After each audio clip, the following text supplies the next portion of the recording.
Welcome, man. Well, thank you for having me. Yeah, for sure. I actually just found your Instagram like last week uh, Yeah. with Ruby. I think it was on Ruby's. You had commented or something on Ruby Gold's. Yes, yes. Me and him have actually been working together here recently. I Right. joined Sierra 32. Oh, okay. Yeah, that was my coming out of retirement Oh team. shit. Yeah. Nice, dude. So your name's Aaron. I'm Eric. Nice to meet you, Eric. You too, bro. I only know your name because it's on your Instagram. So Yeah. hell yeah. Well, my nickname's Erock, so most people don't know that it's Eric. I think I have it on. Well, no, I don't even know if it's on the on our Instagram. I'm not sure how it comes up, to be honest. Okay. Um, it Yeah, to might be come up, honest with you, I don't even know how my Instagram is anymore. right? Make sure this is on silent. We're good to go. Yeah, buddy. Hell yeah, man. Awesome.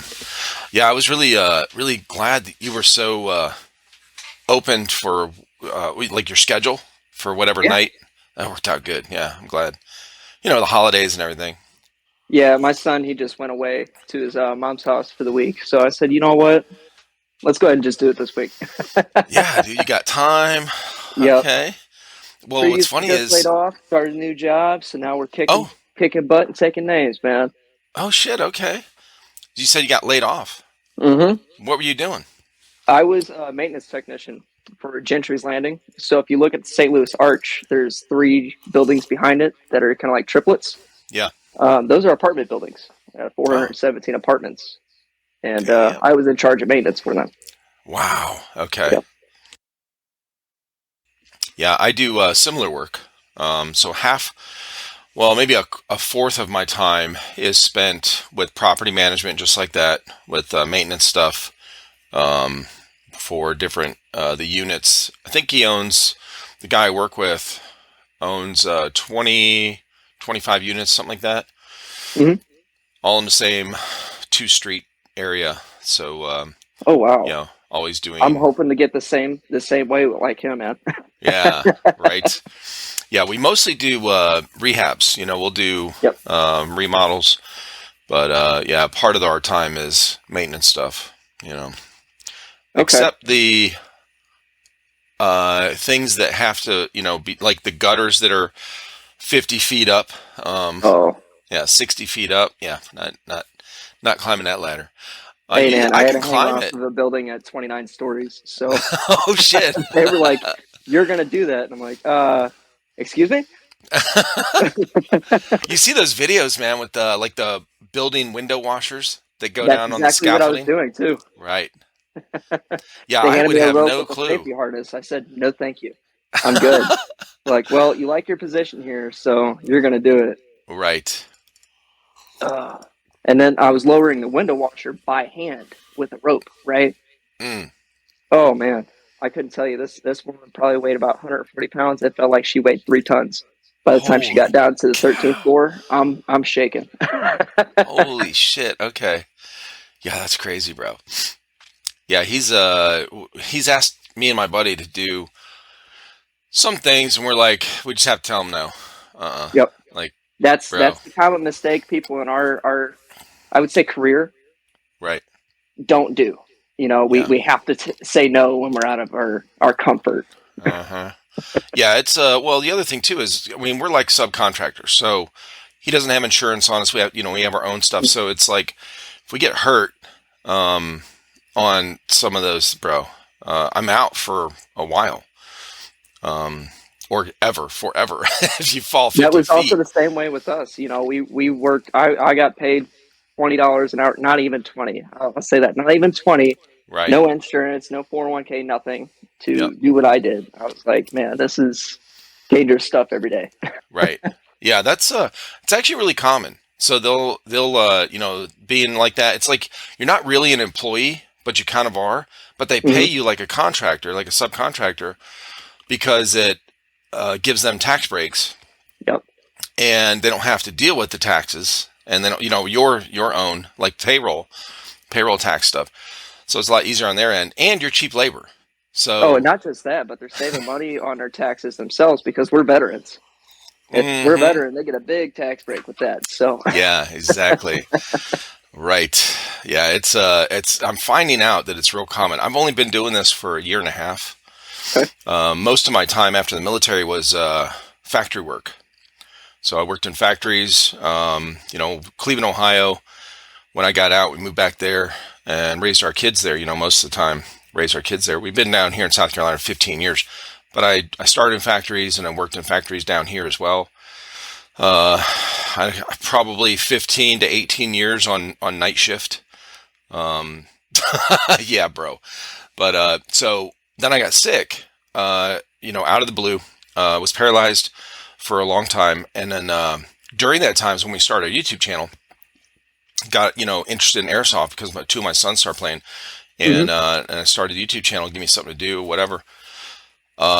Well, I always say that. I always say it was to give me something to do. It really was. That was the intention. But also, um, the first 3 months after I got sick, I lost my job, of course. I was laying in bed. So I had the short-term disability, Hmm. but I didn't do the government disability. So my wife was pissed. She's like, "Why don't you?" I'm like, "I don't want shit from the government. Okay, I just I'm the don't same want way. shit. I'm the I same just, way. I'm not doing it." So I was almost there. I went online. I started filling out the paperwork halfway, and then I had some injuries from the military that um, all my buddies for 20 years have been telling me because they applied for the VA thing where you can, you get a monthly whatever for certain injuries or whatever. Right. And I said, man, I'm not doing it. I feel like now this is just me personally. I don't care. I don't mind if somebody else does it. My buddies do it. Um, doesn't bother me. But for me personally, I feel like it's that program is there for veterans that the injuries prohibit you from working in a field that maybe you want to work or whatever. It doesn't. It doesn't. Do I have some aches and pains from it? Yeah, because I'm fucking old, okay, and out of shape.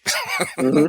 So But I completely yeah, agree with you on that because yeah, I'm the same way. I'm 24 okay. years old. I miss an 80% of the bone from my shoulder from the Holy army. shit. Yeah. So I was like, you know what, man? I'm 24 years old. I got a kid, another one on the way. I Oh don't need to shit. rely on Uncle Sam. Yeah, I can do this shit myself. yeah. So just got laid off. Time to jump back into it. And I was actually in the same predicament last year, the same as you. I just started into this about a year ago, Okay. about a year and a half. Yeah. Before that, I was doing automotive. Um, Oh I right. was Mopar, Dodge, Chrysler, Jeep certified, Ford, Yep. and all that fun stuff. What? Yeah, yeah. I was been Okay. working out, doing that. Cranking Just wrenches, man. yeah. I love cars, man.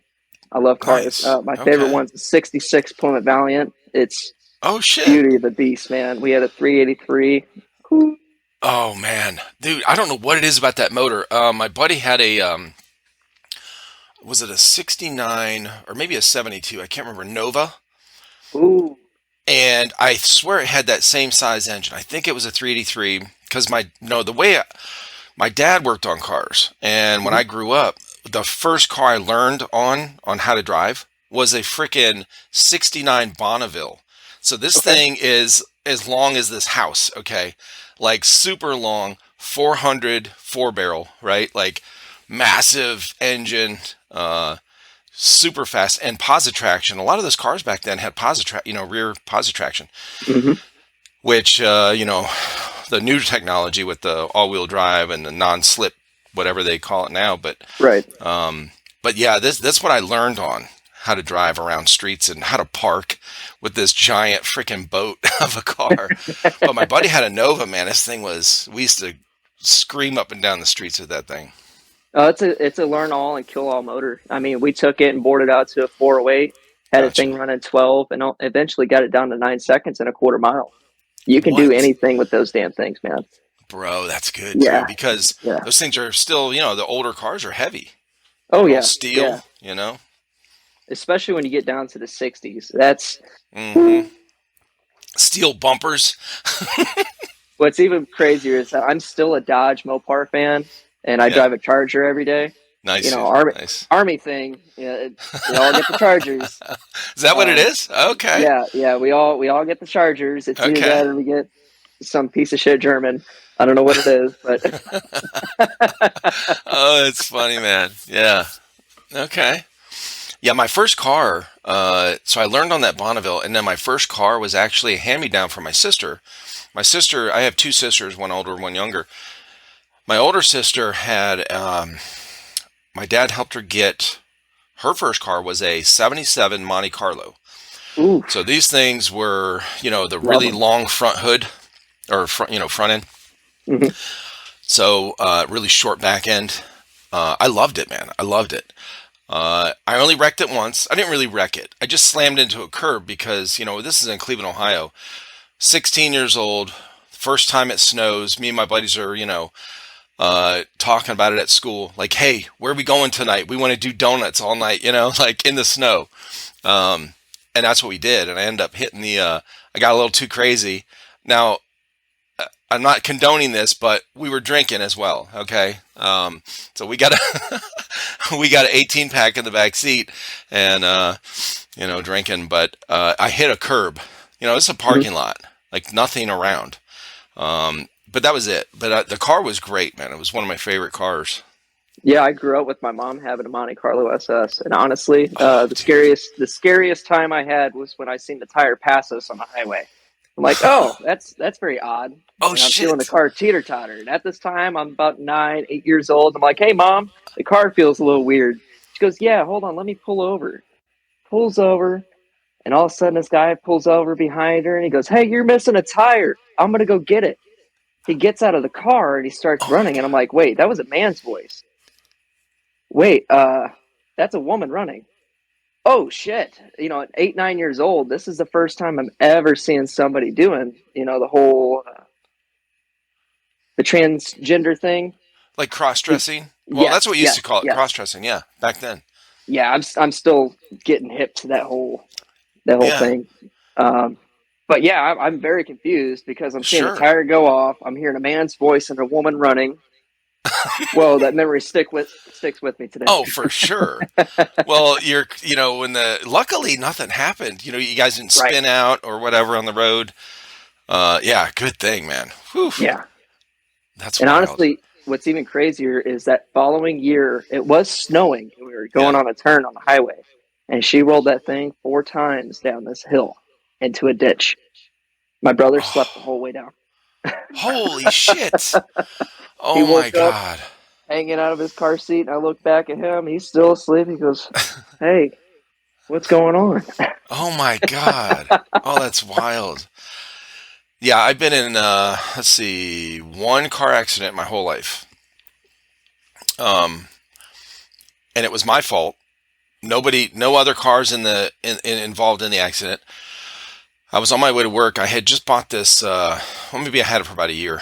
I bought a '99 Ford Explorer, brand new. I bought it in September when the of '98. When the next model year comes out, or next year model, whatever. So I um I rolled this thing. I'm on my way to work, night shift.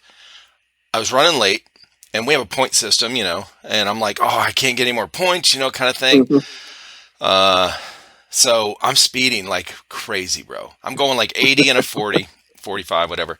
I pass a cop. Now, this is a back road where it's just in the woods, okay? So there's no shoulder. There's nowhere to turn around, and there's no houses. Like, there's no driveways on the street. So I see it's a cop once I get up there because it's dark. And once I Mhm. pass him, I'm like, fuck. So I just floored it. I'm going like 110 down this road. It's a long ass, country road kind of.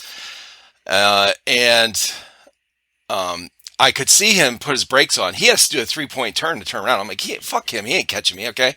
So I You said I'm go, getting points either way. I'm saying now. So I'm so amped up and looking in my rearview mirror and shit. I pass the fucking street for my job, for my place. So I hurry up. I pull into the next driveway. After you pass this intersection where I had to go for my work, then there's like some houses and stuff. So I pull in this driveway, uh, put the emergency brake on as fast as I can, turn the lights off. Okay, take my foot off the brake, turn the lights off. He goes flying by. I pull out, so I'm good. I'm fucking good. Like, okay, now just drive to work normal. Don't be a dumbass. Oh no, I was a dumbass. Okay, I come around and I'm just hurrying, and I pull around I make the turn, and there's a dip, where the ditch kind of where the road meets the ditch or whatever. Right. And instead of turning normal, I was all amped up and shit and adrenaline. So I hit that, and my back end went flying up. It's a rear wheel drive vehicle. It's snowy out, but the roads aren't covered. But it's Hmm. still cold as shit. I lose control, start sliding. I roll it into a ditch, um, like totaled the car. I was fine, but so I get out, and there's a cop. One of the cops, I guess there was people, leaving. I was late to work, by the way. Hmm. Uh, and there's people leaving that there's a lot of factories up in this one like business park that we worked at, and so all these people are driving out, and they're driving past me. So somebody, must have went. The guy actually, the house that I like where I wrecked in front of, comes out. I missed his mailbox. I didn't hit anything or a tree or nothing. So a cop shows up. I'm on the line of two cities. So one guy shows up. He's really nice. Starts talking to me. Hey, you okay? Blah blah blah. And I'm like, yes, sir. Blah blah blah. And then about 5 minutes later, the guy that was chasing me pulls in behind him. He's from a different city where I was at, and he's like, "Hey, you're the one I was chasing." And I played dumb as hell. I'm like, "Oh, excuse me, sir." I mean, he didn't know I sped up. How would he know? Hmm. So anyway, I just played dumb. Well, I got a ticket from both of them. Okay, one Oh for man. speeding from that dude, and then one from the guy for failure to control. Obviously because I wrecked. And I said, "What Yeah. do I need a ticket for? I didn't hit anyone. I'm in the ditch, literally. I didn't. I scraped up some grass." He's like, "Yeah, that's not how it works." I was like, "Shit." Hey, can you give me a ride to work? He's like, "Yeah." So Called tow truck on the way to work in the back of the cop. exactly. Yeah, he took care of all that for me. Called the tow truck. He's like, "Hey, we'll have it towed for you." Blah blah blah. But here's your ticket, by the way. I was like, "Fuck." All right. Yeah. Some But that cops was my are cool only like car that. accident. Some cops are Yeah. really cool Right. like that. Yeah, they're really nice as they're handing you a ticket. Yeah, I've actually spent 4 years at a Team Youth Academy for state troopers, and I Mm. bet the good and the bad. And I'll tell you what, there's some of them that'll give you shit all the way to handing you that ticket. Oh yeah. Most, I mean, in my experience in life, honestly, I don't think I ever met, never once, never met an asshole cop. Oh man. In my personally, like to me, in my personal experience, never saw it in front of me or whatever. Always had, no matter what, good experiences. And so yeah, I got lucky. I've only met one, I will per se, that I've seen in person, and he tased a kid over headphones Oh in high shit! school. Yeah, yeah. So Oh I god! was getting out of math class in high school and getting ready to go to lunch. I'm all hyped up because we're having chicken nuggets. I remember it too, and fries. ADHD's a bitch, I'm telling you. Oh So shit! I start walking out of class, and I'm hearing an argument down the hall. Right, everybody's circling up, and I see, here it is, police officer. You ain't taking my headphones. Well, you're gonna listen to me.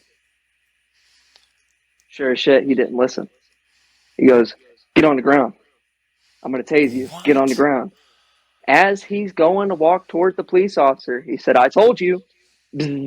Just tased the shit out of him, Oh my man. I will god! never forget that pop of that fucking end of the taser just sending into him.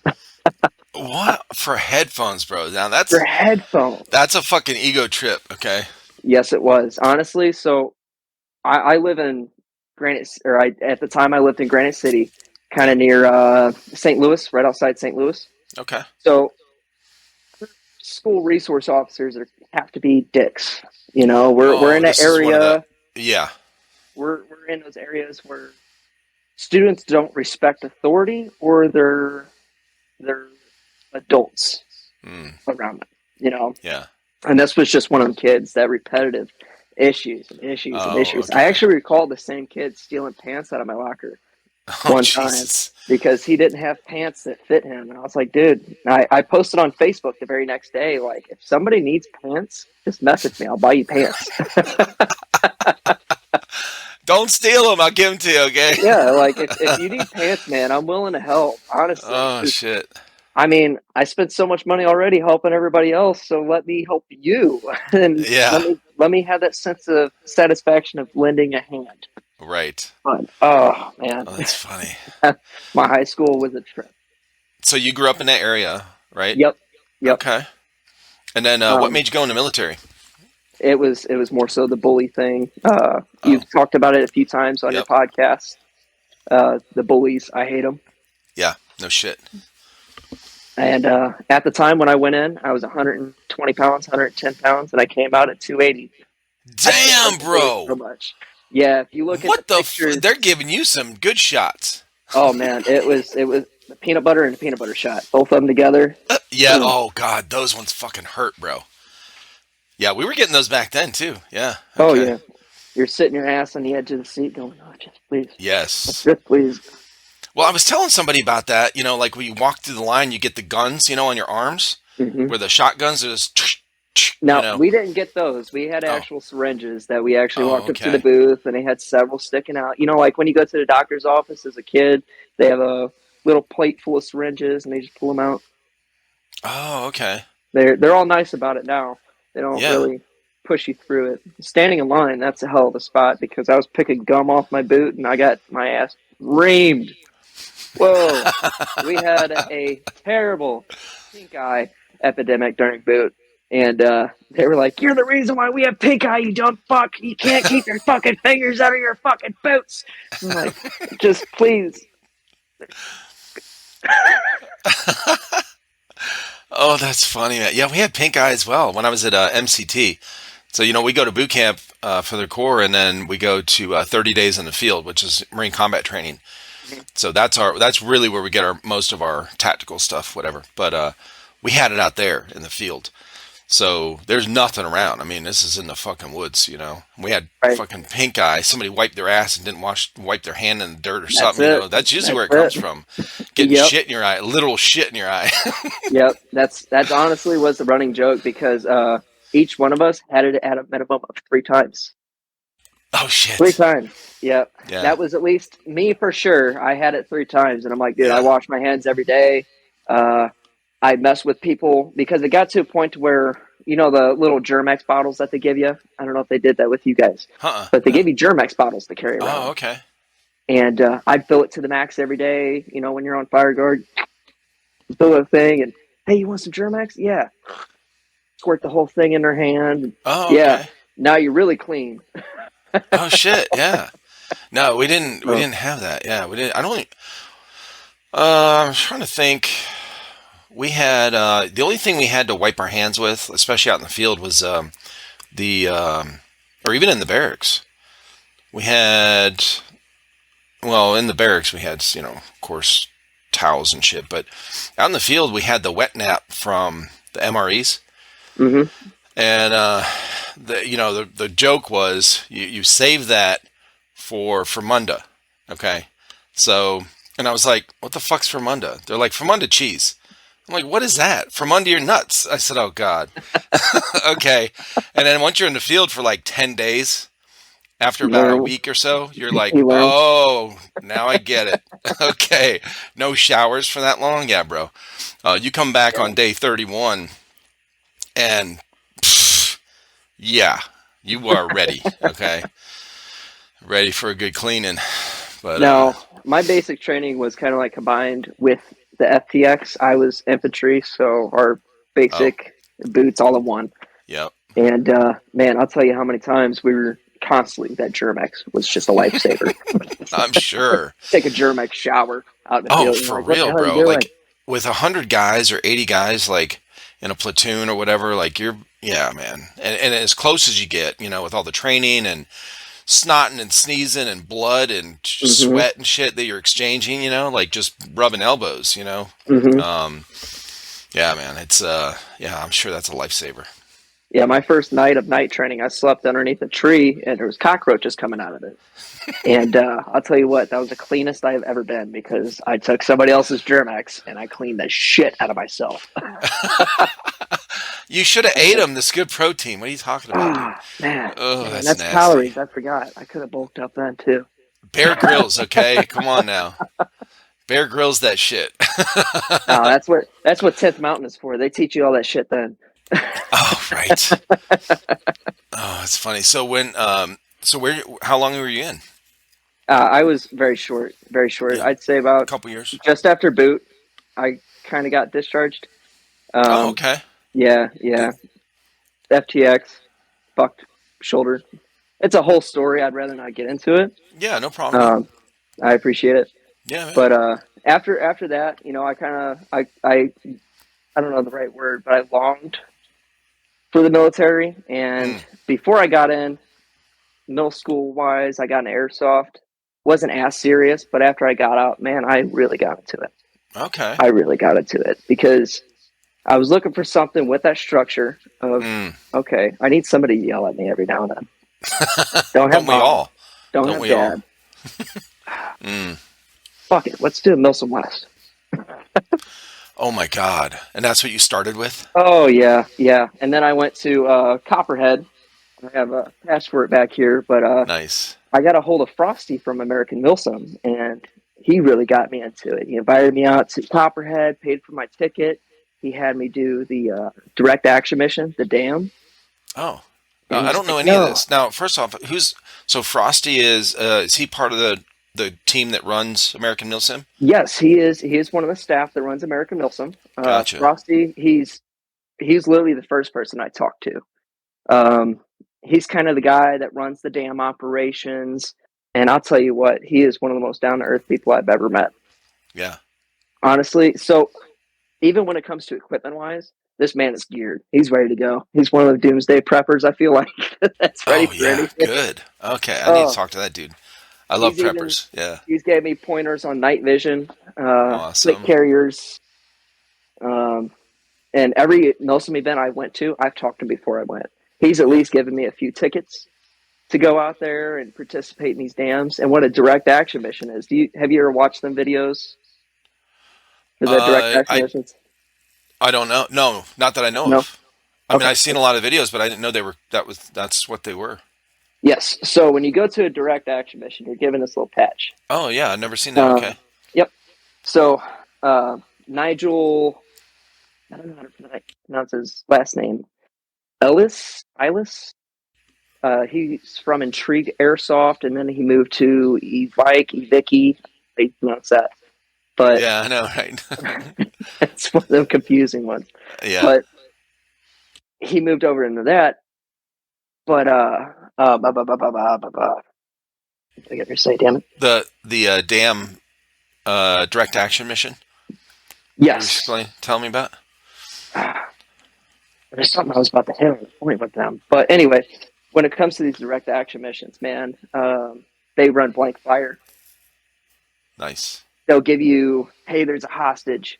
You have to go in there and extract the hostage. You have to have a medical personnel with you who knows what the fuck they're doing, because they'll put this little pouch on you and you'll be bleeding out and shit. And you got to, you know, shove the fucking gauze in there and get stop bleeding. You got to wrap the tarp around them and carry them out and shit. Oh Oh man, shit. they get it so realistic. I mean, we were doing at least 35, 40 miles an hour on our extract, and I'm sitting on the back of a truck bed, just dangling off the motherfucker.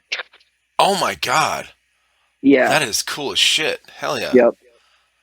If you ever want to get I bet you the felt as right at real home. as real, oh, loved it. Yeah. Loved it. So if you ever want to get as real, go to them, man. It's an extra $140, $100 when it comes to your ticket on top Yeah. of your event ticket, Right. but it's So worth it. is this the now this is American Milsim, right? That Yes. puts on the dams. Okay. So they so on a, let's say it's a 2 or 3 day Milsim. So they would do this would this be like on Friday is when they do that mission or They would something? either do it Friday or Saturday night. Oh, at night. Okay. Yep. Yep. So they have one at Copperhead. They had one at Iron Horse. There's a couple Okay. others, but I know those are for sure the two ones that you want to hit, because at Copperhead, you're in the middle of the desert. you storm a compound that's kind of based off of Osama bin Laden's compound a little Oh bit. shit. You got the wall that's built out of brick and it matches the sand that you're running around in, man. You got the the drapes hanging in the windows that look like they're tattered and torn by the wind, Yeah. and it looks as real as possible. I Oh, that's mean, cool. you're fighting cartel down there, but even the people who play during those events that are on the damn team, they're speaking Spanish when you're fighting the cartel. They're dressing to the role. Oh, that's cool Um, shit. yep. Okay. Even when we were in Iron Horse, we were sent to go extract somebody from Sierra Dynamics, which is you have UFS, COS, Sierra Dynamics, and there's one or two others, little side teams. Yeah. And we were rolling through with Sierra Dynamics, which is the all white and black guys. Oh shit. Like, okay, what's the mission? Well, we have to make our way through the train station, all the way through the city, get to the hospital, get this guy out of the compound, and extract on the other side of the whole AO. Like, well, we have a 6-man team. How are we going to do this, right? Holy shit. Yeah, during the entire dam, the people with suppressors were the only one allowed to shoot until things got hot. And Wow. they got fucking hot quick. As soon as we breached the hospital, an alarm, a tripwire went off, and just Oh my god. boom, sirens went off, and you hear blank firing left and right. It was intense. I actually That have a is video crazy. on my YouTube. You don't really Yeah. see much of it until you get to the end. You have to do some digging on my YouTube. I'm sorry for anybody listening to this and watching this, and that's got to be looking for that. But you got to do some digging. There's some Easter eggs in my channel, guys. I'm telling you. Back in the day, I used to be really big into airsoft, and I'd record every experience I could. Yeah. But I only posted about 3 videos, Oh, okay. and they're about an hour and a half long each. Oh wow. And yeah, that's how long these damn missions go for. And you're in a shit the entire time, man. Right. You see me take somebody hostage, and I'm holding by the back of the shirt with a gun to the back of their head, and tell him to turn off the power. He cuts the power, and he goes, "Get rid of him." Boom, drop him. You move along. You're getting down next to the train. Pull out the knife. You knife the other guy. He drops. Turn the lights. Okay, move. Let's go. Oh, that's fucking cool, bro. Yeah, you dig into it, man. Oh, that's cool. Okay. I guess maybe I haven't watched very many American Milsim Oh man, even on videos. the Yeah. extract. So on extract, we were on the back of this truck and we're hanging off, and we're pew pew pew pew pew. Oh, let me tell you this: we get picked up for extract, and all I see is Bo jump out of the truck with a 12 gauge shotgun. Boom, boom, and I'm like, oh shit, what the fuck? I don't even know whether to shoot this guy or not. He goes, get in the fucking truck. Oh my We're god.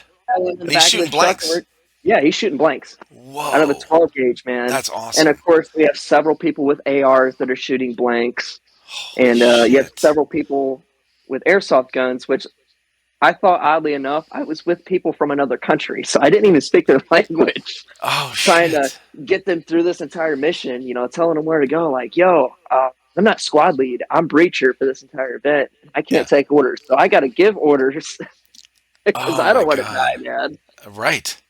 Oh man, that was honestly the most adrenaline pumping event and situation I've ever been in airsoft. So That I'll is send you the link fucking to that one. awesome. I'll make sure I send you the link to it. That'd be great. But yeah, we get on the back of this truck. We're waiting on second team to load in. Of course, you see me hop off. Second team loads in with their HVT because ours is already loaded. They have another HVT that they've already extracted on the other side of the AO. They Oh fought shit. their way all the way to us. Right. They hop in the back of the truck. We take off, and all you hear is mines, pew, pew, and you hear fucking. It sounds like the tagging rounds, but they're Yeah. flying by your head, man. Oh my god. Oh my god, That's it was. crazy. It's one of the things that you're ducking, and you're like, oh fuck, you have nowhere to go because you're hanging on the back of this fucking truck. Oh And like my I god, said, you're going dude. 30, 40 miles an hour. This is awesome. Yep. Holy And shit. if you go to Copperhead, dude, Copperhead was one of those events. this is that. I mean, they go all in with their patches for these events, dude. Oh, that looks cool. Yeah. Copperhead. Oh my God, we had this. It was either a Chevy or Ford pickup that was lifted, and we had an RPK mounted on the back of it. We Nice. played chicken with an e-bike Humvee with the minigun on the back of it. Oh shit. Oh man, I come around to the lip and embedded in my lip and everything. But holy shit, that event. That was fucking cool. Oh my god, that's awesome, dude. I'll make sure I actually I put a new camera on my helmet for this season. I'm going to Iron Horse with Ruby. I'm taking him with me, Oh, nice. and we're gonna be hitting up some stuff. I got a hold of Frosty, and I'm hoping we get stuff rolling through with the dam this year because we're still waiting on people to buy tickets. I'm hoping people buy more Mm, gotcha. so we can do this thing. If not, oh well, we'll do it the next season. Oh, right, because you have to have so many people on the team. Yep. Okay, for that And mission to go. they're put. So the year that I went and we did the dam, there was at least 4 or 5 dams. Each role that they did had their own Damn. situation, Okay. and they see he he pulls them out of video games, or he'll think of a scenario on his own, Right. and man, he makes them as dynamic as possible. It's It's fucking sick. awesome, bro. For real now. Yeah, make the one with the infamous crawling through the grass sniper mission in Call of Duty 4, the original Modern Warfare, Oh yeah, where yeah. all the troops and tanks are going right by you Oh and you're dude, hidden in the grass. That was the most like, yeah, that would be fucking sick, bro. I got to get that on recording and edit the heart pounding in. Right? Yeah, hook a stethoscope up, tape it on your chest, and like That's it. hook it, the other end, the hearing end or whatever, to your GoPro or some shit, some kind of listening device. I think I might have a mic that would work with that too. I got to figure it out now. Oh, that'd be funny, man. No shit. Especially with Ruby, the way that he's going to do things this upcoming season. We're wanting to get some more stealth kills. And Nice. we posted a few pictures with the top of us just being gillied out and the bottom being Yeah. your normal tack kit. Yeah, I've seen And that. What do you call that? Seen a couple we guys do really that. don't know. We really It's don't like a know. We just half roll. ghillie, right? Yeah, yeah. Just like the upper part. Forgot what they even call the hood. It's like a scorpion hood or Mm, something okay. in that realm. But I love the look. And honestly, I Right. don't even run the top ghillie. What I run is you know the Amazon or Walmart ghillie suits that you buy, and it's all one giant suit Yeah. piece, and then you got Uh-huh. the mesh face. I Right. ended up just taking scissors and cutting it up to fit, and run a Oh ball shit. cap, and it fits perfect. It Nice. fits perfect, especially the way that he fit his to his mask. Yeah, It looks dude. great. I've seen his. It looks good too. Okay. Well, I was doing this one. I was talking to one guy, K Factor 39 is his Mm-hmm. YouTube channel, and he's a sniper, and Mm-hmm. he's got a couple pictures where he was talking about that, just the top part, Mm-hmm. where he runs sometimes. But yeah, he's one of the crazy ones that likes cold weather because he plays hockey. Oh, wow. So, I went to one event, and ultimately it was -2 outside. I'm running a bolt action L96, and my grease is starting to freeze, man. That is the oh last cold shit. event I will ever do. Oh, I'm telling you, bro. Hell no. Oh no, when my grease starts to freeze, uh, That's a sign. Just walk and away, buddy. Walk away. I mean, I'm throwing your bearing grease on my bolt at this point, just Oh God, praying that I yeah. get some kind of action out of this. Right. Oh shit. And I know I'm Seriously. destroying every seal inside of this. It's not going to last. It's not going to last, man. I'll deal with it later. Fuck it. Yeah. Fuck it. You know what? Paid for this ticket. It's $60 for this fucking open play, and there's only 8 of us here. Oh shit. It's Oh one my of them. God. It was one of them operations where you have 200 people sign up, but you don't know how many are going to come out. Mm-hmm. And actually, me and the guy that did show up to it won 2 of the giveaways, and there was only 5 of them. There Oh was so many shit. people that just missed out, Right. and they're just calling tickets left and right, going, "Yep, they're not here. Not They're here. not here. Who wants it?" Who Right? wants the We're not box? going through 200 tickets now. Like, come on. Yeah, who wants the box? Throw the Holy box. shit. Damn. Okay. So you guys, well, how did you meet Ruby? On the Ruby. field? So I kind of, like I just mentioned not that long ago, is I'm coming out of retirement with Airsoft. Back in the day, there was a lot of back and forth with drama. I Uh, couldn't stand that, man.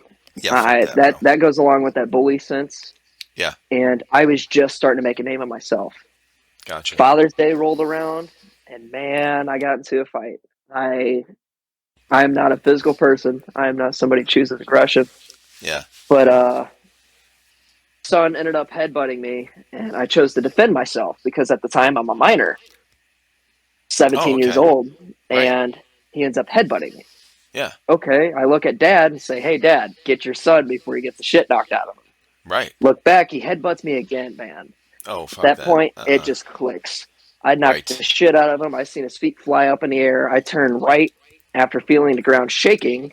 I'm telling you, man, I felt the ground shaking. This dad was coming in so hot. I grab my rifle and I'm having it close to my body.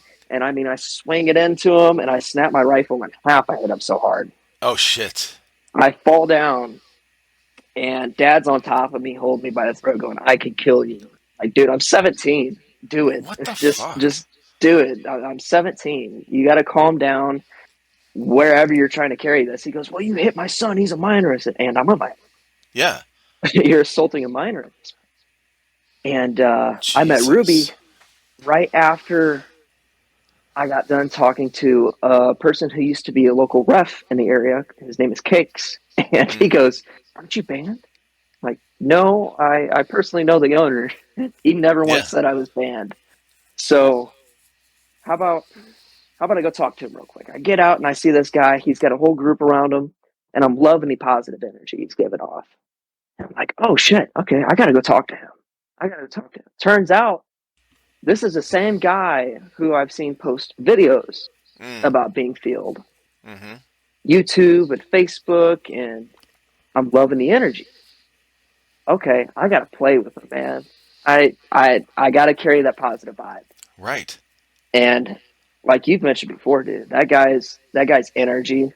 Oh, yeah. It's something that you pick up and you can't let go. Uh-huh. It's contagious. Yeah. Yes, it is. Especially if you ever go to one of these events. His little the Indy 4v4. I helped ref that with him, and if you Oh, see okay. all the video for it, I was the cameraman.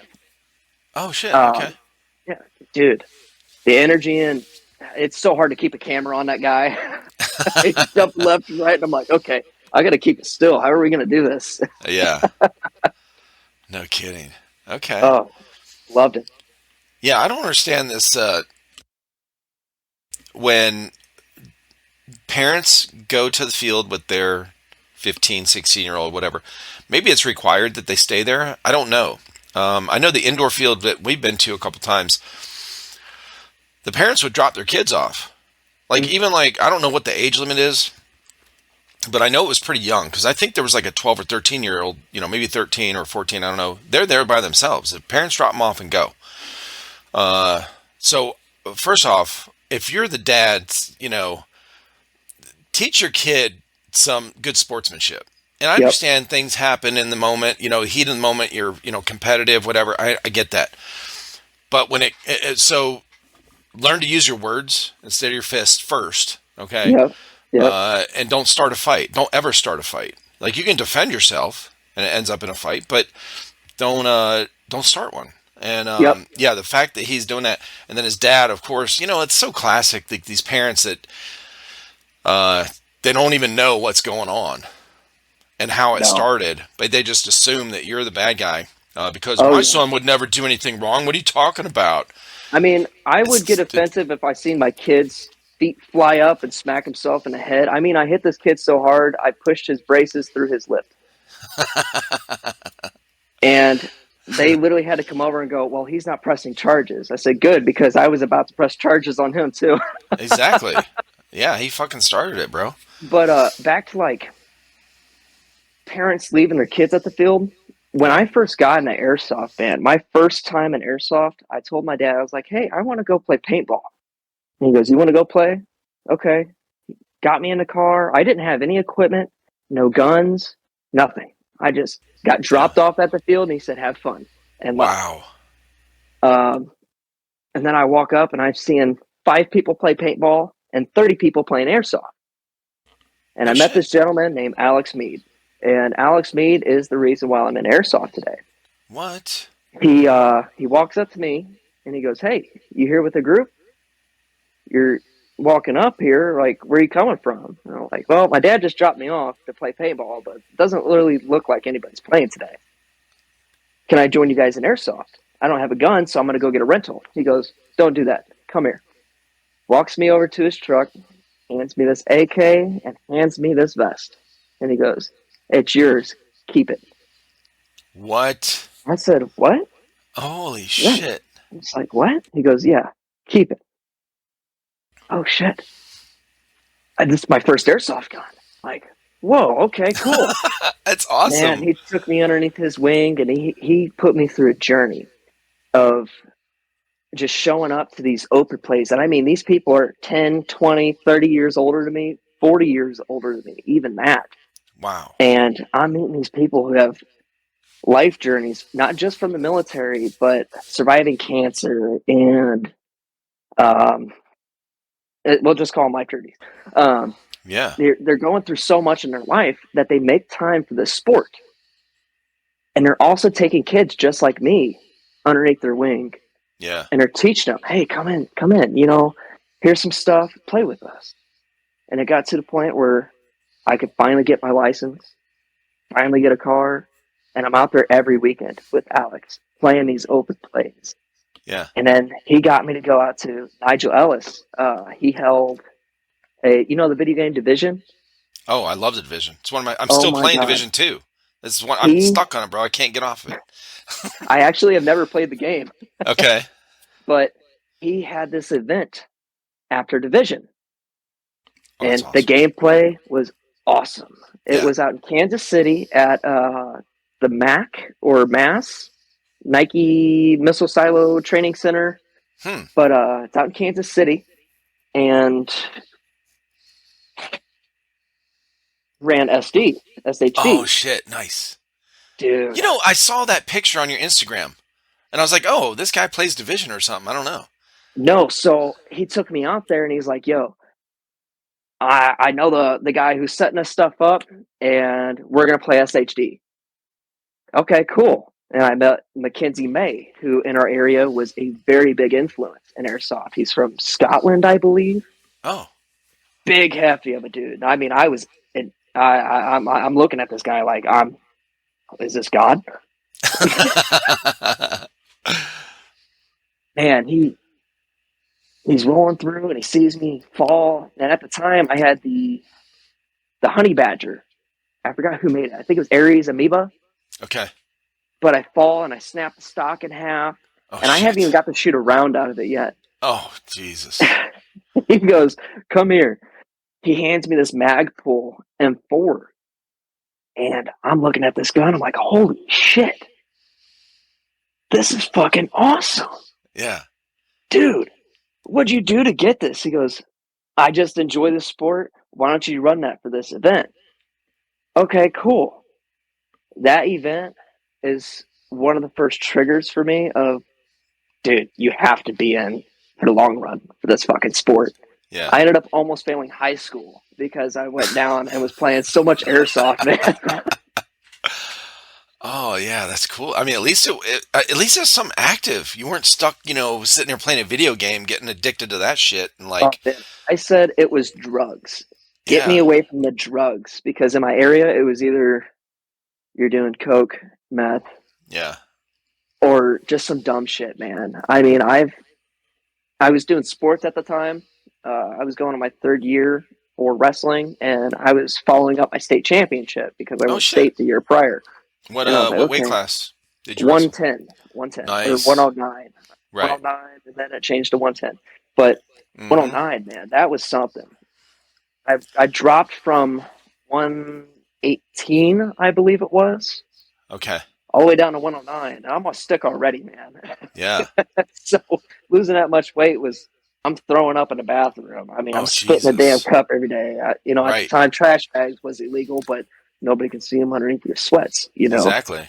Oh, yeah. Whew, They that was weren't rough, illegal man. back when I was wrestling, so our whole wrestling team would wear them over Oh top no. as we're running the stairs inside the gym, the basketball gym, up Hmm. and down all the bleachers and the stairs. So for like 40 minutes, We just didn't get the sweating. luxury of doing that because track was taking the stairways. So our coach would just turn the thermostat up to 110, 115. He goes, "You're going to run it out now." Oh, Jesus. Yeah. Those wrestling rooms are so small. We used to create rain clouds inside the wrestling room from running, Yep. so long. Yep. It was like, where the fuck is this? What's dripping? Oh, our sweat. Right. Okay. No, And I our come from hot an ass area breath. where wrestling is kind of like the heart of our city. If you Yeah. ever listen to Granite City, we feel like we're the home of wrestling in a way.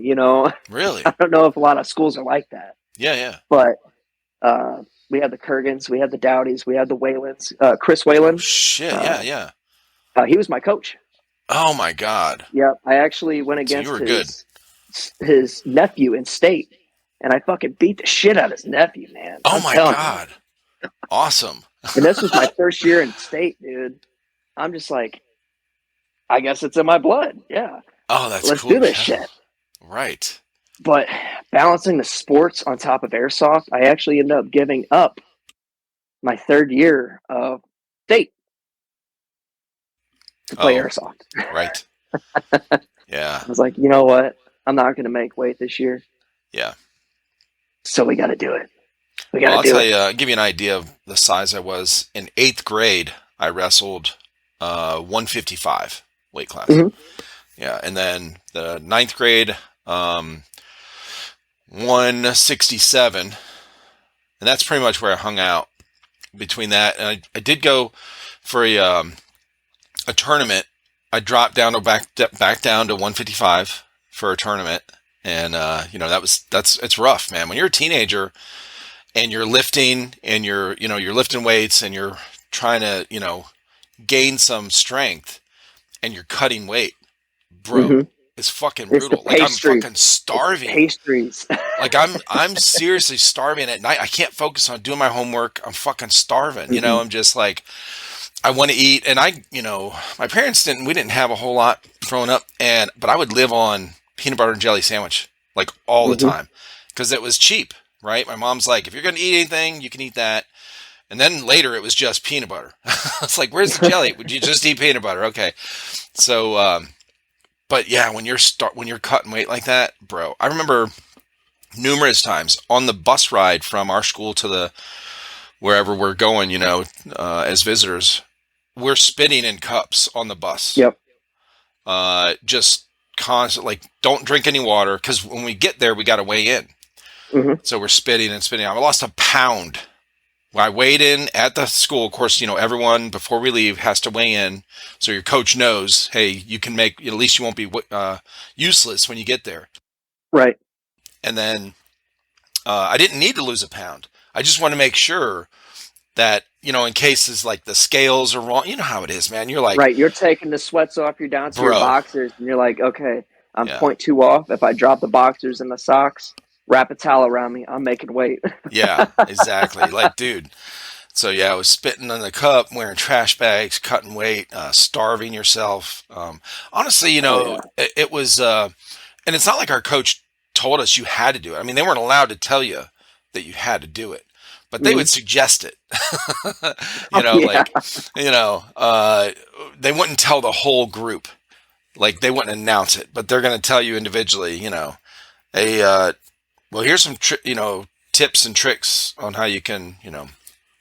I remember one of my coaches telling me on a bus ride from here to Stowe, like another name of another town, another high school.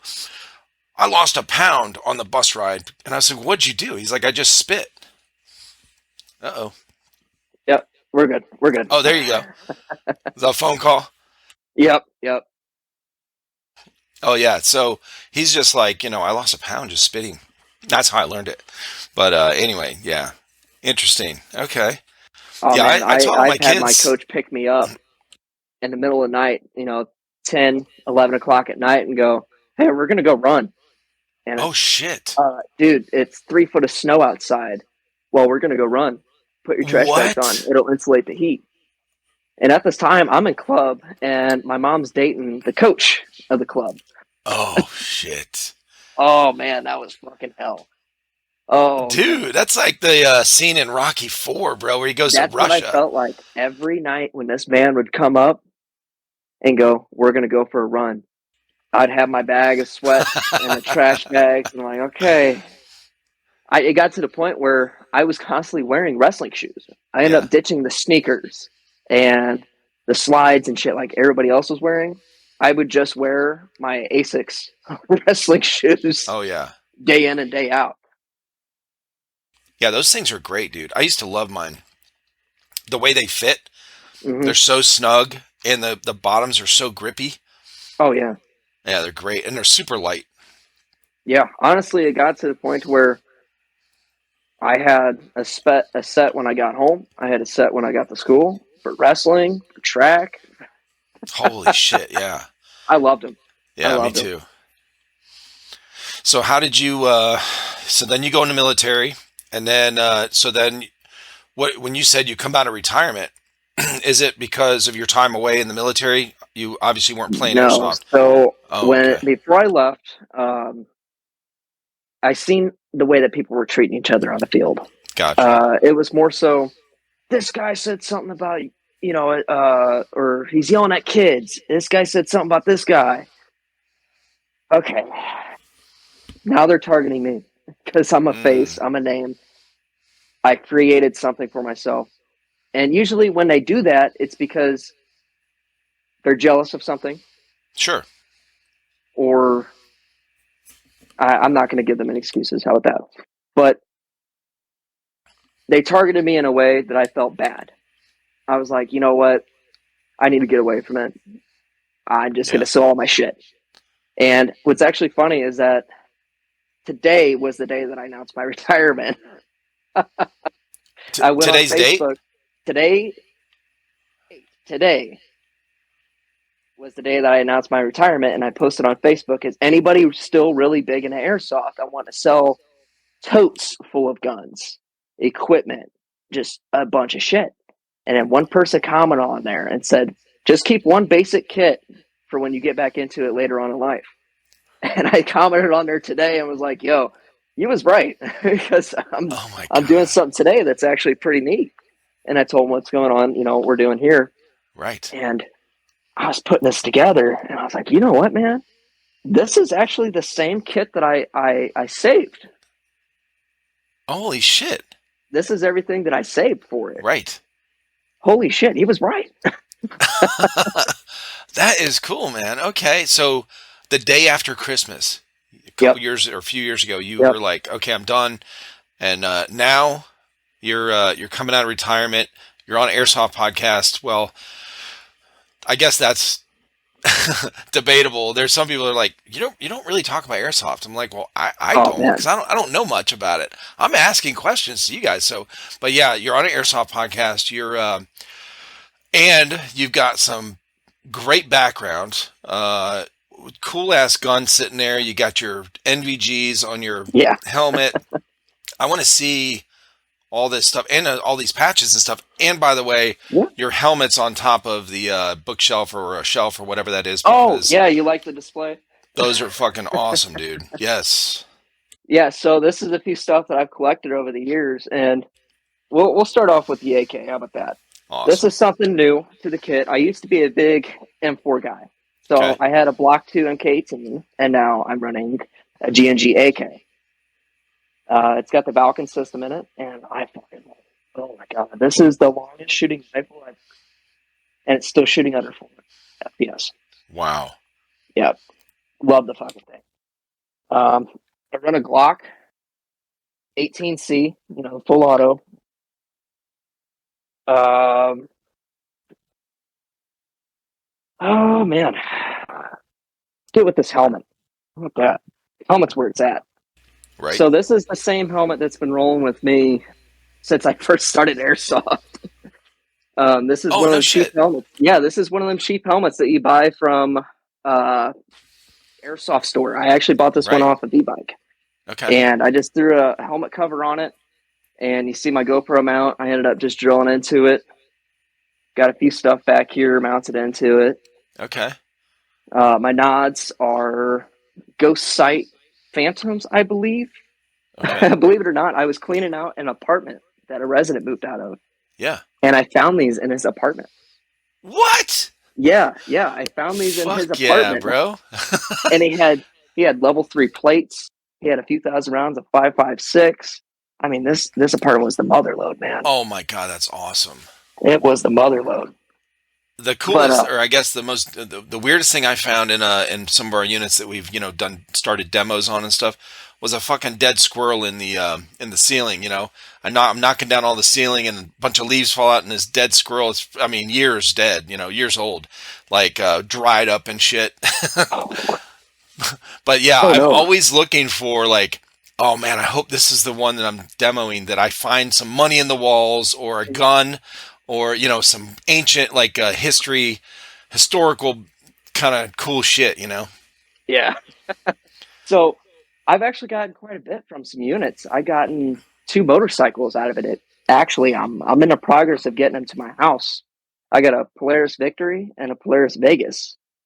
They were kind of discontinued back in the day, and these Oh are some shit. custom choppers. The owner passed away, and I got a hold of the daughter, and the daughter's like, "Hey, I don't know anything about motorcycles. What can you offer for them?" I was like, "Well, let me take a look at them." Over the time, some people have gotten a hold of them, and they've ripped the wiring out of them and stuff. And of course, Oh maybe in tech savvy, and I'm like, you know what? I can offer you something for them, but what would you like for them? yeah. Well, I don't know. Just offer. Do you just want me to take them off your hands because it's going to cost me more than what they're worth to put them back together? Right. And I'll ever get out of them. She goes, you know what? Here's the titles. Here's the keys. Just take them. Yeah. No shit. Okay, cool. Fucking A. Dude, You that's know, cool. there's some cool stuff, Yeah, especially man. downtown here, St. Louis. I mean, uh, granted, you got all the drugs moving in through here. You kind of turn your nose away because, man, you get some residents. I walked into a resident's house or a resident's apartment. There's damn coke on the table, and you're like, "Yeah, I go fix your bathroom." Bro, speaking of that, same thing, similar thing happened just last week. We get a call for a maintenance job, and I go in there, and it's what he said needed done. It was like downplayed a lot. Okay, so I walk in. There's nobody home. We walk in this unit. Uh, they have a dog, but everyone's gone and the dog's gone. There's dog shit in the living room all over the floor. There's dog shit going up the stairs. The bathroom's upstairs. So I'm dodging that. It's all up all on the steps. It's at the top of the landing. I go in the bathroom. It was clogged up. It's there's shit, literal shit all over the toilet seat, all over the everything, around it. They had the plunger stuck in there, whatever. So my buddy's like, well, we need to get it unclogged. Well, he says we need to swap out the toilet. And I said, I'm not touching that fucking thing. Tell the tenants to come back and clean up their shit first, and then I'll swap out the toilet. He's like, man, let's just get it done. I was like, Jesus Christ. So I go get all, go in the trailer, I get all geared up. I'm not getting their fucking drug ass shit all over me. You know what I'm saying? Right. So, You don't know what you're gonna get from it. bro, now I never met these people. I didn't know who was there or who lived there or whatever. I'm only gauging by how it looked inside there. Now, I hadn't seen any drug paraphernalia, but I've only seen the living room and the upstairs. But it looked like a meth head's house, okay? And so as I'm getting ready to pull, I get everything cleaned up, get it plunged, I get it cleaned out, and I'm getting ready to pull it out. And the lady comes home. She's in her mid-20s. The way she's talking, she's already high. She's high as fuck. I don't know if she's smoking heroin, but it seems like something like that. And comes upstairs. Oh, hey, how you doing? I ignored her because I didn't want to deal with it. Oh, you want something to drink? I'm like, no thanks. And I just go back to what I'm doing. She goes in the bedroom, which is right by the bathroom. I get all my shit done. I carry the new toilet up there. I put it in. We get ready to go, and my buddy was downstairs fixing the ceiling in the living or in the kitchen because some water had, you know, it had some water damage up there. So I said, "Hey, I'm just trying to talk through the door because I don't want to talk to her." I'm like, "Hey, we're Right. leaving. Here's what's done. Here, don't touch you know, kitchen ceiling. Blah blah blah. It's wet." She opens the door like halfway. So when she came home, she goes in there and takes her clothes off. She's got her bra on, but nothing on her bottoms.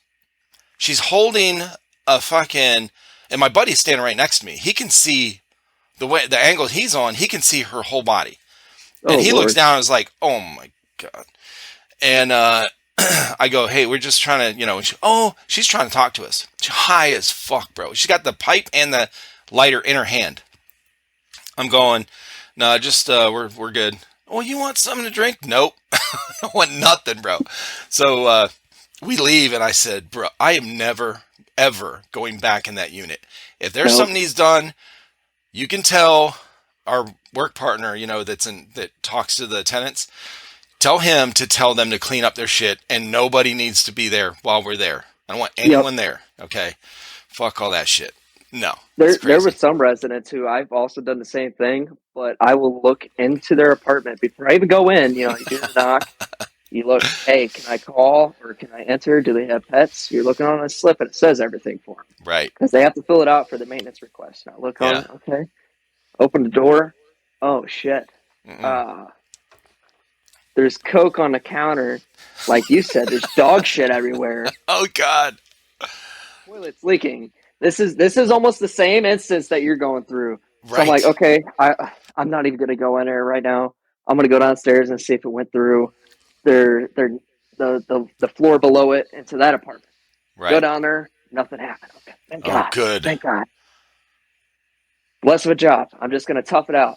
I go in there. There's literally the toilet is now stained with this brown because it looks like they grabbed a paintbrush, wiped their ass with it, and painted the toilet with the fucking thing, man.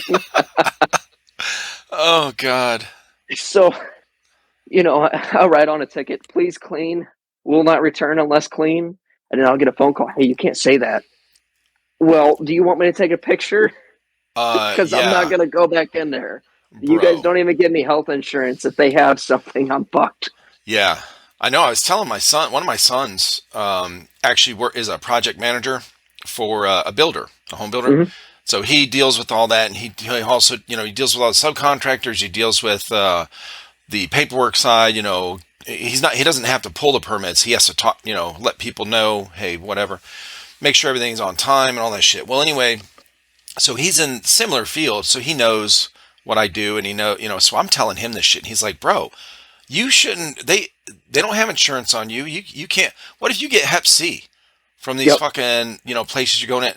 You need to tell them he needs to have the tenants clean up before you're able to do work in there. Like you can't be dealing with somebody else's shit. Like literally their shit. I'm like, yeah, I'm not doing this, bro. So I told the guy Yeah. today. I said, look, I know I said it last week. I'm just re-emphasizing. Okay, never again. Never again. I'm not doing it. Okay. So that's the limit.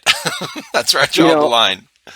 I spoke to my wife a lot because she was my boss. One of my bosses. She's the leasing agent for the apartment complex. Oh, shit. So we Okay. were we were the dynamic duo that ran the apartment building. Gotcha. And she would let me know like, hey, this person's a little dirty. Just let me know. Yeah. It eventually got to a point where so I would do side jobs and the coke on the table.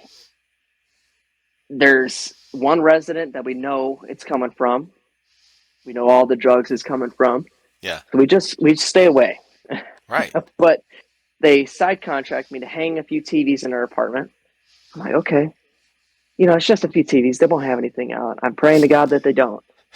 One of them get home and goes, hey, hold on. I got to go run in that room real quick.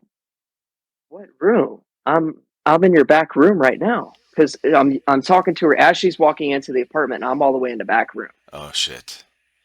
And she runs into there and she goes, oh, I didn't know you were in here already. I said, yeah. What are you trying to put away? You want me to go real quick? She goes, no, it's fine. You already seen her. I didn't see anything. She goes, you don't see that? There's Coke everywhere on the table. And I'm like, oh shit. Oh my God. Can you imagine? Hey, you're just like you could play dumb and just like sweep it up like, oh, I'm just cleaning up for you, and dump it in the trash or down the toilet, and they're like, oh my God, I thought it was drywall. right? Holy shit, dude. Imagine you do a drywall repair and it gets on the table with it, Oh shit. and you just like mix it in for him real quick, make sure that's They a good wouldn't even one. know. They They wouldn't even won't. know, bro. They'll thank me for adding to it. They'll just be like, man, the drainage is really strong today after we snorted this shit, you know? Holy hell. Oh man, that's honestly our job is one of the roughest. If you ask me, it's one of the roughest positions to be in It nowadays is. because you Yeah, don't know what you're getting into until you cross that threshold of, right. hey honey, I'm home. Yeah. Well, it's like, you have to be good. You have to be good with people, or at least decent. You don't have to be, but it helps, right? You have to be okay with being around animals because a lot of people have pets, cats and dogs, and so you you have to be okay with getting on a ladder, maybe getting into some dirty work where it's wet, like the sink's all leaking and the garbage Oh yeah, disposal's clogged up, and you're laying in water that's been running over or whatever. you Um, have literally shit pouring out of the bathtub, and you're going, how? Just how? You see a turd come up. Oh man, oh that was yeah, one. I literally had a turd come up through the tub, and I was like, oh, yep. did you guys just shit in your tub? Well, I'm sure you know now, but yeah, it's if it's Oh, clogged past the where the junction is where they meet, then it'll that's what go it up through was. the through the tub. Yeah, yep, That's what it was. And at the time, like I said, I'm still new to the thing, right. to the jobs, and I'm like, okay, I'm just going into it. They got a little bit of a water leakage. No, there was. Oh my god, it flooded that whole floor and like 6 floors down. God bless it. Oh man, that was rough. That was a rough Yeah. day.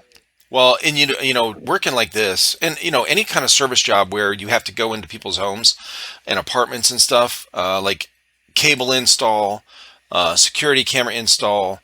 Well, now I guess now with like the Ring stuff and the we're hanging TVs and shit like that. Any kind of service where you have to go into people's homes, you start to see how many people live in filth, bro. Like they don't Oh clean their my god. apartment, they don't organize anything, and it's not like they don't have time. They're usually just sitting there Yep. playing a video game or watching a show or something, and I'm going, hey, it would take like maybe 30 minutes. Like it really doesn't take that long. Go Hmm. clean up your shit, okay? Like You get a work from broom. home God. and you're just okay with this?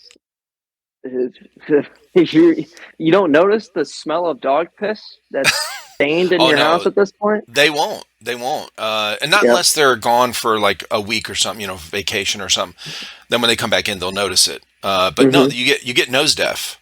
Um, if you're around smell, for a longer period of time. But yeah, it's Right. I mean, I've smoked weed long enough to where I come home after not smoking it for a few days, and you go, "Holy shit! yeah.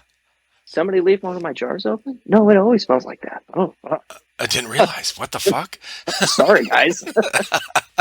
I'm so sorry. Oh, that's hilarious. Well, my daughter, before she went in the Air Force, my oldest daughter, she used to love to smoke. When she was in high school, we let her smoke. But I said, do not do it in the house. So she would go out on the back deck and smoke. But if it's raining or something, well, luckily we live in a spot where we don't have neighbors. We're a little, we're probably 30, 40, 50 yards, maybe 40 yards from the street, like our front door is from the street. So nobody can really see. We're outside of city limits, so we never get cops around here. Like it's if somebody needs somebody, they have to call the sheriff's department. Hmm. Um, and the street we live on is not that busy, and probably most of the people on the street smoke weed anyway. So I would be like, hey, you can, because the front porch is covered, but the back deck wasn't. So if it's rain or something, she would go out there. She smoked in her room one time when she had a friend over, and I'm like, hell no. I mean, we could smell like it was so fucking strong. Skunk weed. I was like, "Hey, get outside right now! Fuck that! This whole house ain't gonna smell like that." Okay, so I was listening to one of your podcasts the other day, and I love the way that you raise your kids to oh, be thanks open to you about drinking and smoking. for sure. I was thinking about that. I got a 2-year-old son and another one on the way. He's Okay, also a boy. yeah, I'm like, you know what? What is the one way that I'm going to be able to let them know that they could be close to me and open to me? And I heard that, and it was instant click. yeah, Dude, just tell them if they want to do it, just do it at home with me so I can watch them, or yeah, just let them know I will be there to take care of you. exactly. You're still going to get your ass whipped when you come home after drinking. Yeah, that was the thing. It's like you have this struggle. Like my parents were really, really strict. They got involved in a church when I was about 12 years old. That was very, very strict, and it was. I'm talking like to the point that blue jeans were not you weren't that were not acceptable to wear because Wow. now look, y'all are gonna think I'm exaggerating here, but I promise you it's the fucking truth. Okay, blue jeans. We had a class on it. Okay, they taught us every rule that they had that they came up with. They would teach about it. Hey, that's good. At least we understand why. But the blue jeans, as opposed to like Dickies work pants or whatever, the pockets are angled in. Okay, Right. so when you put your hands in them, you're pointing towards your crotch. So obviously that's fucking evil. Okay, how dare they? Um, Oh man.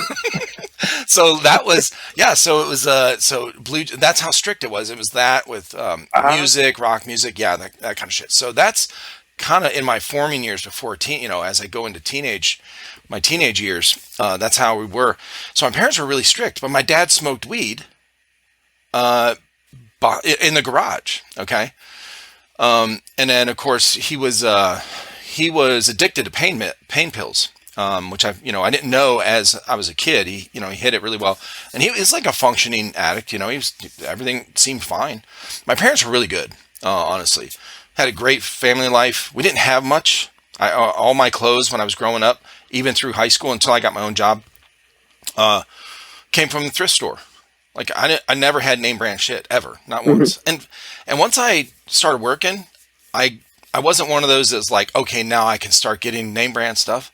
I really didn't give a fuck. I really didn't care, Dude, even to I this still day. had the same clothes from middle school sitting downstairs in a tub. I shit you not. My wife Oh, it's gets on to funny. me. She goes, "You need to throw those pants away." And I'm like, "Why?" The knees are torn, but I could wear sweatpants underneath them, and they'll work the same. Oh, that's crazy. Oh yeah, that is wild. Yeah, and that's how I grew up, and it was, but this hypocrisy, I guess. Mhm. Um, I saw firsthand once I found out. My dad told me I was 13, maybe 14. I think I was 14. He takes me out to the garage, and he's talking to me like it's a serious thing. I thought he was going to tell me I had cancer, and he's almost like ready to cry. And he tells me I smoke weed. And he shows me whatever, and I'm going, what the fuck? Why is he telling me this? I don't know. But he's saying, hey, I want to tell you so you don't find out, and then I want you to hear from me, Okay. kind of thing. Here's why I do it, blah blah blah. And I'm like, I didn't give a fuck if he smoked weed. I just didn't like the fact that we're playing goody two shoe at church, and you're smoking weed and you're hiding it, and I'm like, so anyway. But then I found out later he only told me because he wanted me to drive him around. I started learning how to drive when I was 12 years old. He wanted me to drive him around because my mom didn't want him smoking in the garage anymore because I was getting older. And so he's like, "Hey, we're going to go to the store." And that was the thing. So I'd take him to the store every day after school, and it Oh, was drive around the neighborhood so he can smoke his the bowl he made. He made it out of an old corncob pipe. But anyway, so I grew up like that, seeing this difference, seeing this hypocrisy and stuff. I didn't like it. And then, of course, once really, the going in the military, going overseas, really, really opened my eyes because there was no internet. There was no, we learned firsthand by seeing, you had to be there. hmm. You couldn't look it up or whatever. So, like the different cultures and stuff. And I saw all these things like there was a lot of drugs that are legal in Okinawa. Opium is totally legal. A bunch of other things. So anyway, prostitution is legal. Like some of the, some of the things that we're raised with here in America, they're taboo. What, Oh yeah. drugs? How dare you legalize drugs? That's the devil. Prostitution. What? So a lot of these things, and I saw this stuff firsthand. I'm going, man, okay, like you're not worshiping the devil because opium's legal. You know what I mean? Like it's just Right. It's you, just your everyday life. yeah. It's like if you You want to guys do don't it, even you're not exist. hurting anyone. Yeah. If you want to smoke opium, go smoke opium. So what? It's like Yep. people smoking cigarettes in America. When I was growing up, everyone smoked. When I was a kid, doctors fucking smoked in the Right. hospitals. So, it's just a weird contradiction to a lot of things. And I was like, I don't want to be like that, and I don't want to be like that with our kids. I'm not going to push them to do anything, but Hmm. I'm going to be open. Hey, what are you doing now? What's going on? So anyway, that's Yeah, that's kind of where it's a we, mental health that you got to help your kids too with growing up because yeah, nowadays they're going through so much bullying. There's so much change going on in the world. yep, Just from when I was in middle school to compared to kids who are now in middle school, I mean, right, there's so much. You get on YouTube and you click on a video and you have a silly plush toy that's telling you to kill your family. And you're like, yeah, whoa, that's a whole nother step. right. Whoa, Yeah, what? why? What did Thomas say? Thomas said you could smoke meth at 3. Whoa! Yeah, there's some weird stuff going on, but that stuff where you're stepping into your kid's life and you're going, just talk to me. Holy Yeah, shit, dude! I let's wanted just to talk. applaud you with that. Oh, thanks, man. Fucking a, Thank you. Yeah, I fucking a. appreciate it. It's I just, didn't have the parents that went back and forth. That was like, well, don't do this and don't do that. They were arguing over who gets the rights with me, and I was just sitting back doing my thing with school, just like leave me alone, just leave me mm, be.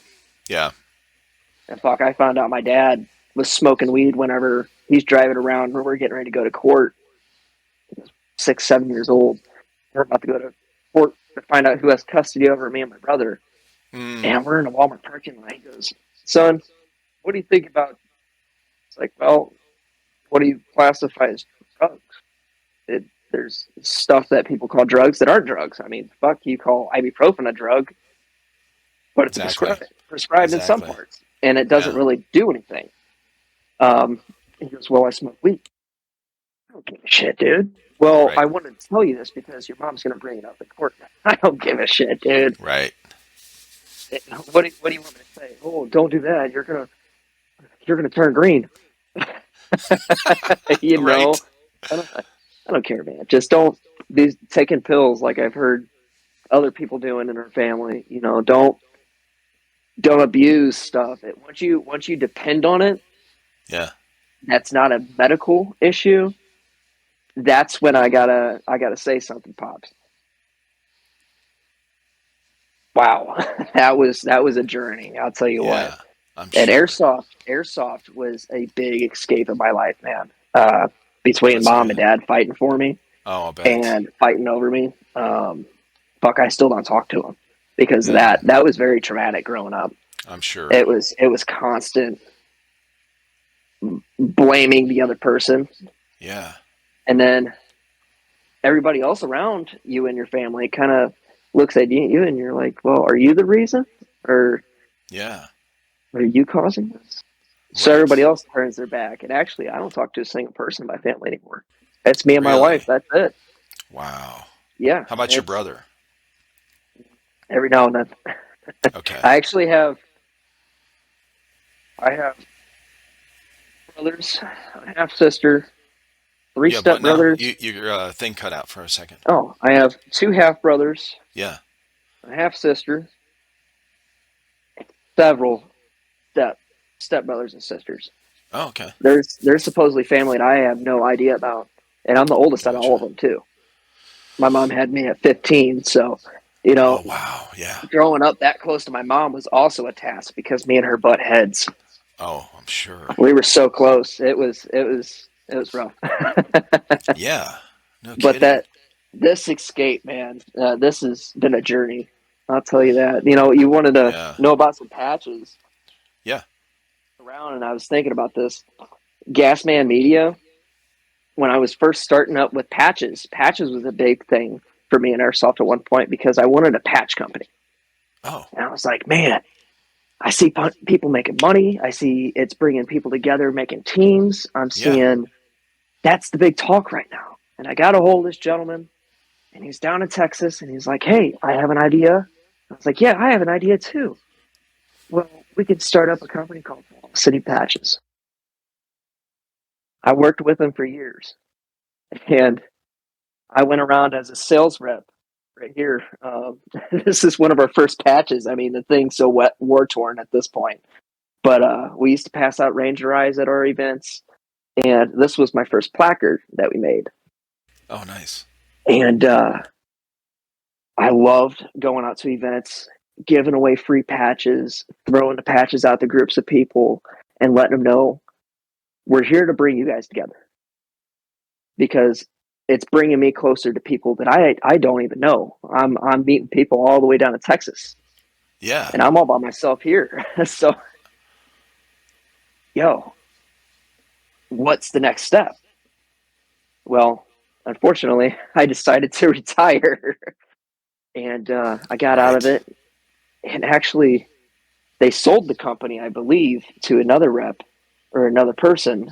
And my wife went and was communicating with them and was like, "Hey, one of the original owners wants some patches made for his birthday." I'm like, "Yeah, who? Who? Yeah. What? Who?" And I'm like, "Yeah, it's me. It's Oh me. my What do you God. mean?" This is so far back in the day. Like, there's local people who will recognize that, but further than that, everybody's like, "Dude, yeah, the dude's just making up some shit. The dude's just fucking losing it." Dude, I promise you, at one point, I was making Yeah. patches. But Gasman Media, I ran into him at Operation Wildfire. We call this Operation Wildwater because it was flooded out. Oh This shit. is Operation Wildfire. Yeah. We called it Operation Wildwater because it was What raining so hard at this rock quarry where was this that at? this was in Springfield, Missouri, I believe. Oh, okay. Uh, the Rock Airsoft, Oh, nice. their patch. They actually opened their airsoft field on my birthday. I was out there for their opening. Oh my god, that rock quarry! It kind of gives off that Afghanistan vibe. Everything's Oh that shit. gray and tan, and Yeah. it's so cool. But it rained so much that they had streams running down into the quarry, and the pools that they usually make for all the lead to Oh sit yeah. in, so there's less dust. Right. They were overflowing. Oh my God. And the campground, there was a river going through the campground. That night I was camping. That Oh night I shit. had a river going underneath my tent. I couldn't stay asleep because every 10 minutes I was waking up going, another part of me is wet now, so Oh my time to God. build up higher. Oh. And that was the last time I represented Velocity Patches because I gave, I think, over 500 of these little Ranger eyes that say VP on them. Nice. And I let a couple people in our area who are very well known, especially in the Milsim world, handle a couple giveaways for me because one of our Yeah. guys fell and he got a concussion, and I was like, dude, I got to get him home. He's not doing good. He just wants to go home. So Right. hey, give away my patches for me. Make sure you throw all these out. Just take care of me for now, and I'll take care of you guys later. Right. I got a call from my business partner, and he's like, hey, uh, why are two of the reps who were hosting this event getting the patches that you were supposed to give away? They're like, what do you mean? Well, they were the drawing winners of this event, and now I'm giving away patches to the people who organized it. Like, well, maybe they won it. No, that's not what they said. They said you gave them the patches. Yeah. So at that point, I was like, you know what? That's even more drama. Oh with a shit. group that's originally starting more drama than needed to be with not Mm-hmm. just me, but other groups in the area. Yeah. So I'm just going to get out of it, get away from it for a little bit, let that drown out. Luckily, now that I've came back, me and that said individual have chalked up past, and we've shaken hands, we moved on, and we're actually looking to run together at Iron Horse. Oh shit. Nice. So hopefully this goes well. I've actually ran with him at our local field, and the dude's a good guy now. I mean, you know how we change over just two, Sure. 3 years. I Yeah. mean, at the flip of a switch, we're two completely different people. Yeah, but good for you for yeah, being able to move on, forgive or Yeah. whatever. Like I wonder so you know, I wonder if you're do you think that your experience at home, like your home life when you were a teenager, uh kind of affected the reason you got out of airsoft because this is your escape, right? Is your escape. It's helping you kind of cope with because you're away from that. You're putting your effort and energy and thought into Hmm. this, and then all of a sudden you start seeing similar type of drama Yep. at this place that is supposed to be an escape for you. But Yep. now there's people fighting. You're getting drawn into fighting. You're already like tired of that kind of environment because of home life, and now you're seeing it at the play. Like, bro, you can't escape it. And Nope. I so, actually fell into a dead loop for a while. really, I was smoking so much weed. yeah, I was dead. I ended yeah, up you just getting want in to the be numb. Zans, and I was completely numb when I got in the Zans. And Yeah, whoa, I had like a whole Britney Spears. She shaved her head. Oh my yeah, god, I had a whole Britney Spears moment, man. I yeah, shaved my head. yeah. Oh, I was all drugged out. I was drunk every day. I was like, man, I need to do something with my life. Okay, I'm just gonna go work. Yeah, And slowly, I've regathered, and my life now is completely different than what it was 2 years ago. right. It's completely different. I actually met someone that I knew at middle school, Mm, and I fell in love with her, man. And wow. yeah, so she she moved away with a guy and got married to him, and they moved all the way in California because he was in the Navy. Yeah, Well, she comes back after I just got back, and I'm sort of in the area. She's working at this bar downtown St. Louis, and I seen her on Facebook, and I was messaging her like, "Hey, uh, what are you doing in the area? Like, I thought you moved away. Well, why don't you come down? We can hang out." Well, she's working, so I'm like, okay, well, I'll just come down and drink a little bit, and I'll leave. yeah. Oh my god, we hit it off. We hit it off. We actually haven't spent a day without each other since Holy that shit, dude. I moved in the day after I seen her at that bar. Wow, Yeah, dude. this When there's the right chemistry, like when you know, like for real. mhm. Yeah. Okay. That's wild.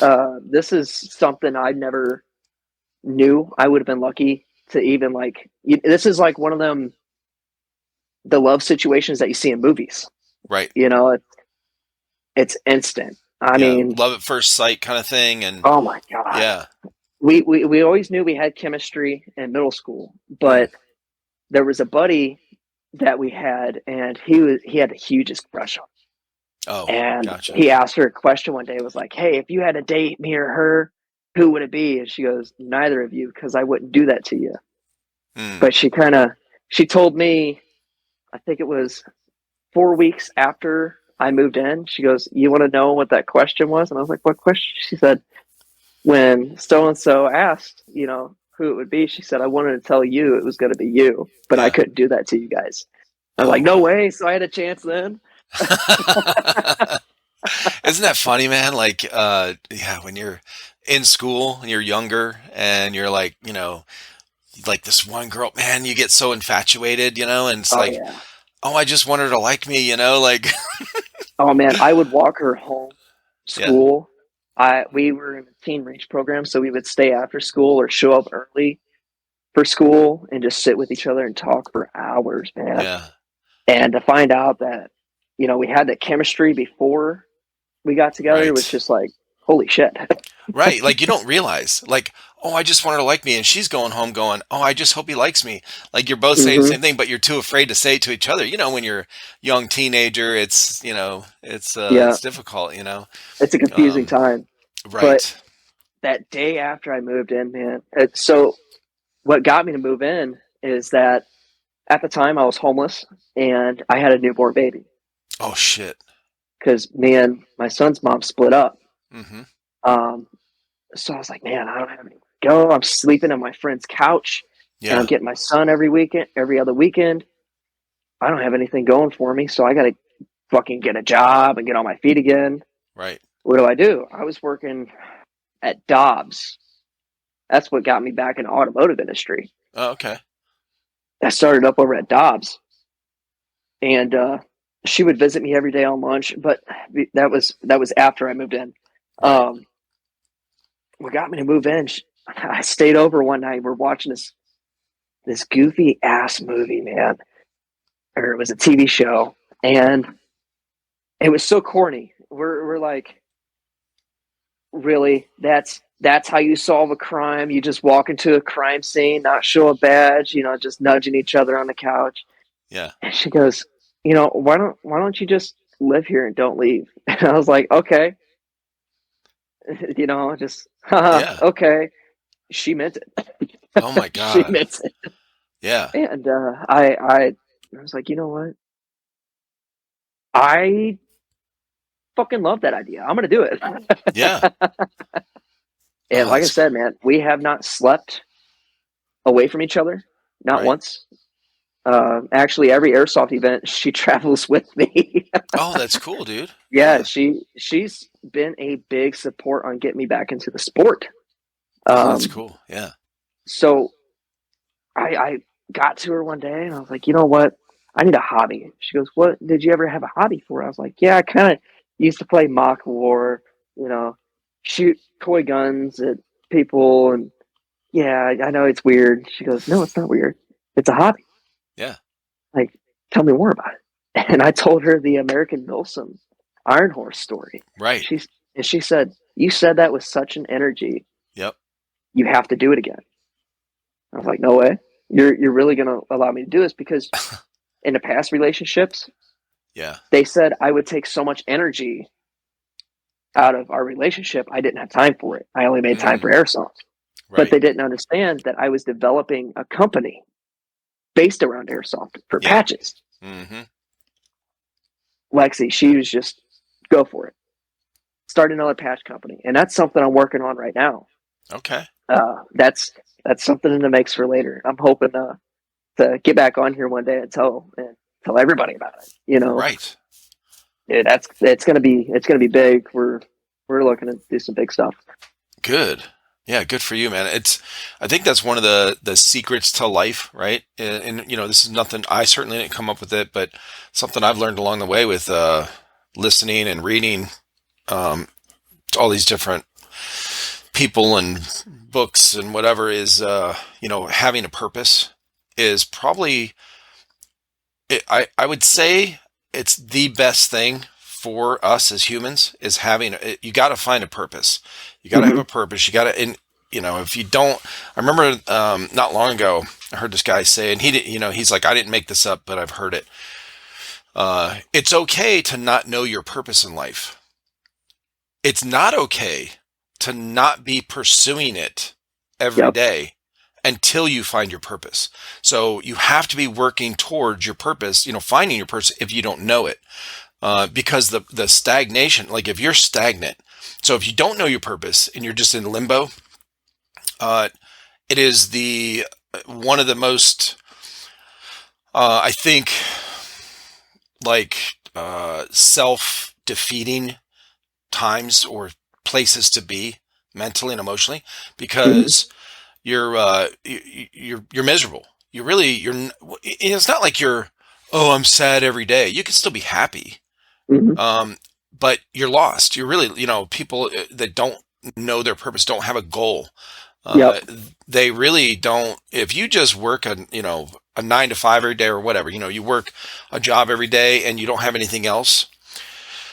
Even if you put all of your energy into that job, like you love it, you want to, if you're working for someone else, that can end anytime that they want. Instantly. You can turn, I think of It doesn't matter how life good you are. as a book. You know, I think of life as a book. Hmm. Every day you turn a page. I also think of people as books as well. You know, if they turn your back on you, they're closing their book. Yeah. You can either reopen it and start a new chapter, which, I don't recommend. Arnold Schwarzenegger and a few other people once said, if somebody turns their back on you, don't refriend them because who said they won't do that again? Well, fuck. Instantly. I'm not. They close a book. I'm not reopening that for them. I'm not Yeah. going to let them reopen that book, man. That's such negative energy. And a person with good energy that I want to talk about real quick is Ruby. Oh my god, that Yeah. man. So he let me know the reason he says just one more day is to keep that positive motivation. If you ever look at Right. his posts and his videos and just anything he puts on the internet for people to see, he says one more day at the end of it. That kind of carries on his motive to his goals, Hmm. whether it's to inspire other people or to inspire himself. He still continues to do it, man. Yeah.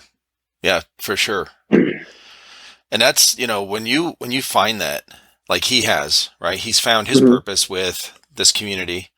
Um, that is, you can tell when somebody Mhm. really enjoys it, and he enjoys it, and he's Yeah. he's definitely sharing the love. He's not afraid to open up, to Mm-mm. people, and give them a metaphorical hug, I guess. Oh yeah. Uh, If you ever through go up to him and meet you in person, he'll tell you you're handsome, man. You're beautiful. yeah, You want to know something? You're sexy as fuck. And he throws them comments out there to see you smile, and that's right, something that he really encourages himself to do, which is yeah, awesome too, because that's where me and him hit off with each other. I tell him to be safe, and he tells me, "Love you, bro," and I'm like, "Yeah, be safe," because we're on that connection. That's me telling him I love you. right, Be safe. And seeing him go out to these local fields and tell these kids, stay positive, stay motive, move every day. If you have a goal, persevere that goal. Don't think right, this is my goal and that's the end. Think, okay, that's a step. What's the next step? What's the next right. step? Keep it fucking going. Hmm. When it comes with these patches, man, I I've met so many people who they will start a patch company and they'll just do embroidered and they won't think, oh well, there's hats to be made. There's there's hats to be made. There's these little chest guys for laser embroidered. There's Yeah. PVC, and you don't just do PVC by hand. You just don't get a syringe and fill them up one by one. Fuck, those machines cost $6,000-7,000 to make, Uh-huh. and they're 92 to 96 selection embroidery machines. Mm. You constantly have to think about that next step and that next goal that you're going to make. Right. Even when it comes to a patch company, man, you like what you do with your calligraphy Oh yeah. and your stamps. Yeah, dude. That company didn't just start with the stamps. They No. said, what else can we do? Right. And there's been so many companies that come out and they just go, we'll only do embroidered, but we're going to limit ourselves too. We'll do 10 patches to a person Yeah. because we won't be losing money. I'm sorry, man. That's not me. A kid wants to have a patch. I'll sell him the patch for $3 fucking, man. If I Mm. know he's going to get that patch and it's going to cost me $5 to make it, he's going to get that patch and he's going to tell his friends. Yeah. People don't understand that side of it too. Right. I go out there with 500 of these little Ranger eyes. I see them all over the U.S. at this point. Oh, that's cool. I go to American Milsim events, and there's people from New York. I've seen people from other countries come, and they have these little Ranger eyes. Right. I'm like, holy shit! I feel like I had a big part in and starting that, getting that movement going. And Right. holy shit, it's a Now, stepping stone. what's your favorite patch that you had that you own? Like the Oh, favorite one that maybe what's the most meaningful one, and then what is the one that you think looks the cool, like the most badass? oh man, I showed you this one before. This is Yeah, Operation Copperhead. This was my first American yeah, Milsim. that does look cool as fuck. Oh yeah, they they went all out with that one, man. They really did. Um, that one's got a huge backstory. So they tell you when you go out to American Milsim event, try to do like Broken Home as your first one. Start out slow. Don't start out real big into it. Yeah. Fuck no. I said hell no. Oh no. It's go big or go home. It's go big or go home. And I got a hold of him, and at the time the CO for UFS was an ex-Marine.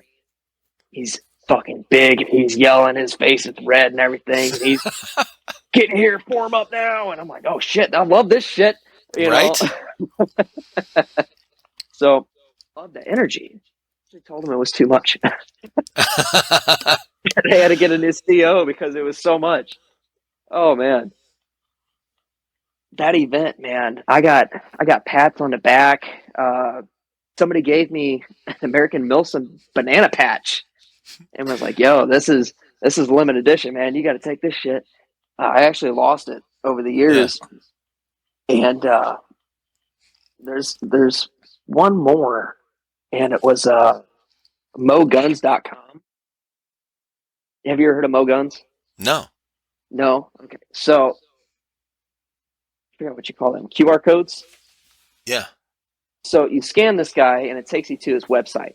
Gotcha. I met Mo from Mo Guns up in Chicago at Operation 32 or 34, and it was at a mill. Holy shit, it rained. You couldn't Oh see my a foot in God. front of you, man. You couldn't see a foot in front of you. Jeez. But this guy, he owns this company and he makes suppressors and he informs people. He's all the way from Japan and he's Oh, okay. informing people. It's either China or Japan, one of the two. I don't want to give the wrong information with it. But, he's from over there and he's informing people of their rights. He goes, you have to have a tax stamp for this. But if you go to the right state, you don't. Huh. You're from the right area, you don't. This little waiver on my website, I'm going to help you get the stuff to have this specific item that you want in your collection. Yeah. And you ever see those speed loaders? Yeah. The Odin's? Odin? Yeah, the Yeah. Odins. Uh-huh. I believe he was one of the people who was first selling them, and he was Oh. selling them to support his family. Oh, okay. And then the patent went up, and you've seen all these people branch out and start making this shit, and he started losing money. He still persevered, man. He's still running his own company. He's still doing his own thing. Huh. And dude, big inspiration. Big That's cool. inspiration to I'll see definitely check somebody. that out tonight. Mo Guns. Okay. Yeah, Mo Guns, and then Nigel Ellis from. He used to own Intrigued Airsoft, Hmm. but the last time I seen him, he was on E-Vike. Okay. He's got the mustache. He's a little bit heavier of a guy. Okay. Um, works with Matt, E-Vike Matt, I Gotcha. believe. Yeah. But yeah, those guys are really cool. Uh, Seen him start his own company and from nothing, like Yeah. from nothing. Used to be guy that went out in the woods, played airsoft with it to major name for himself, running his own events, and that's something I want to do one day as well. Is having my own milsums, and Okay. that's in the works for later too. Sure. Uh, So now go over the those helmets on top there. So obviously okay. I can see the Halo Master Chief helmet. Oh So yeah, I actually found that in one of those apartments that I oh, was that's cleaning cool. out. Yeah, that's just the Nice. Master Chief Halo anniversary helmet. It was the full fucking helmet. Yeah. That was neat. Awesome. Um, so my call sign is Ghost, and they just released that new Modern Warfare 2. Right. So as they released it, I found a file, and I had somebody print ghost mask for me. Oh And shit, now you nice. see him all over on media. And I'm like, dude, you kind of killed the name for me. Yeah. That helmet I found in that apartment with the level 3 plates, and that's actually a ballistic helmet. Well, bring it. Can you show it? Yeah, Because it's yeah. cut off in the camera. Okay. I apologize. Yeah, That's this right. is actually a MSA Oh ballistic my helmet. God. Yeah, yeah. Yeah, I just found it in that apartment. I was like, holy shit! What are Bro. the odds? You know. Right? The gas mask is a donation from a friend of mine. Okay. He worked in, I forgot what kind of factory it was, but he liked the Call of Duty Ghost vibe that I used to get. What's actually Yeah. really cool is that underneath the gas mask is that I have my original Call of Duty Ghost mask that I Yeah. wore when Call of Duty Ghost came out. Oh shit, nice. That's awesome. Handmade too. What? Yep, yep. Painted That's it cool as up. shit. It was something. Now, do you I follow actually the guy that plays the character Call of Duty Ghost? Do you follow Jammer no. Actual on I Instagram? actually just figured out who that was, and I'm still getting caught up. Yeah, I met him over the summer. Oh wow. Yeah, at SS Airsoft in Georgia, they had at that field they had a Call of Duty event, and they invited him, Alex Zedra. Um, Not sure if you know who she is. Yeah. Yeah, so she's on there. She was there. He was there, and then Rudy Reyes. Okay. He was there, and then his wife, Jade Struck. She was there. So I got to meet the guy that plays Call of Duty Ghost. You know, not the voice actor, but the Right. where The gentleman that actually plays him. yes, That's fucking awesome. You know, isn't that cool? Yeah. the step that I was gonna make at one point, I met Asian with a hat. Oh, And I actually used to run with P90 Girl Asian oh, with I a was just hat. gonna You know say, these I was guys? gonna bring that up. Yeah. Okay, go ahead. I'm sorry, And you because I know saw that. these people had a huge impact on my airsoft life. When Yeah. it took me a year and a half of going to American Milsims, and I started meeting these Milsim celebrities like Jet. He was at Copperhead, Nice. and he was actually the one on the e-bike truck shooting a minigun. Oh shit. We were doing the chicken. Oh, that's awesome. I got a picture with him. If you look on my Instagram, me and him are posing together, and Yeah. you see my lip, it's so fucking fat. You're like, yeah, I got shot by this guy. Yeah. And then he's like, yeah, I'm Jet. I'm like, oh shit. Yeah. Okay, cool. You know, and his wife, I believe it was his fiance at the time. She's Yeah. running over to me, shoving a camera on my face, like, look, this is what's happening here. I'm like, who are these people? You know, this is my first military event. Why, like, you guys record this shit? Right. This is cool. I've never seen an airsoft video before. Oh You know, I shit. didn't know that side of airsoft Yeah. until I met Asian with a hat and a few others. I forgot this gentleman's name. He's on he's on one of the Call of Duties. I think it was the or he was gonna be on the Call of Duty. It was one of the concept arts for it. Mm.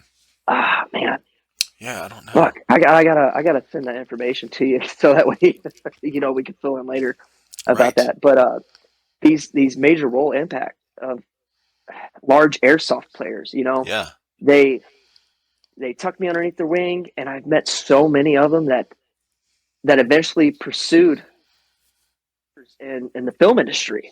You Yeah. know, Gasman Media. Have you ever watched SCP Dollhouse? I don't think so. No, any of the SCP live action videos where you see the guys in the gas masks, they're all ghosted up, sort of. If you That haven't, dude, I that sounds recommend familiar, but I watching don't it. know what SC. What is it? SCP? Yes, SCP. Um, Oh. it's that's a rabbit hole you're gonna have to jump down into. Yeah. I'm still learning more about it myself, Okay. but Gasman Media, dude, I met him at the Rock Airsoft at Operation Wildfire, and he had this drone and he's recording gameplay.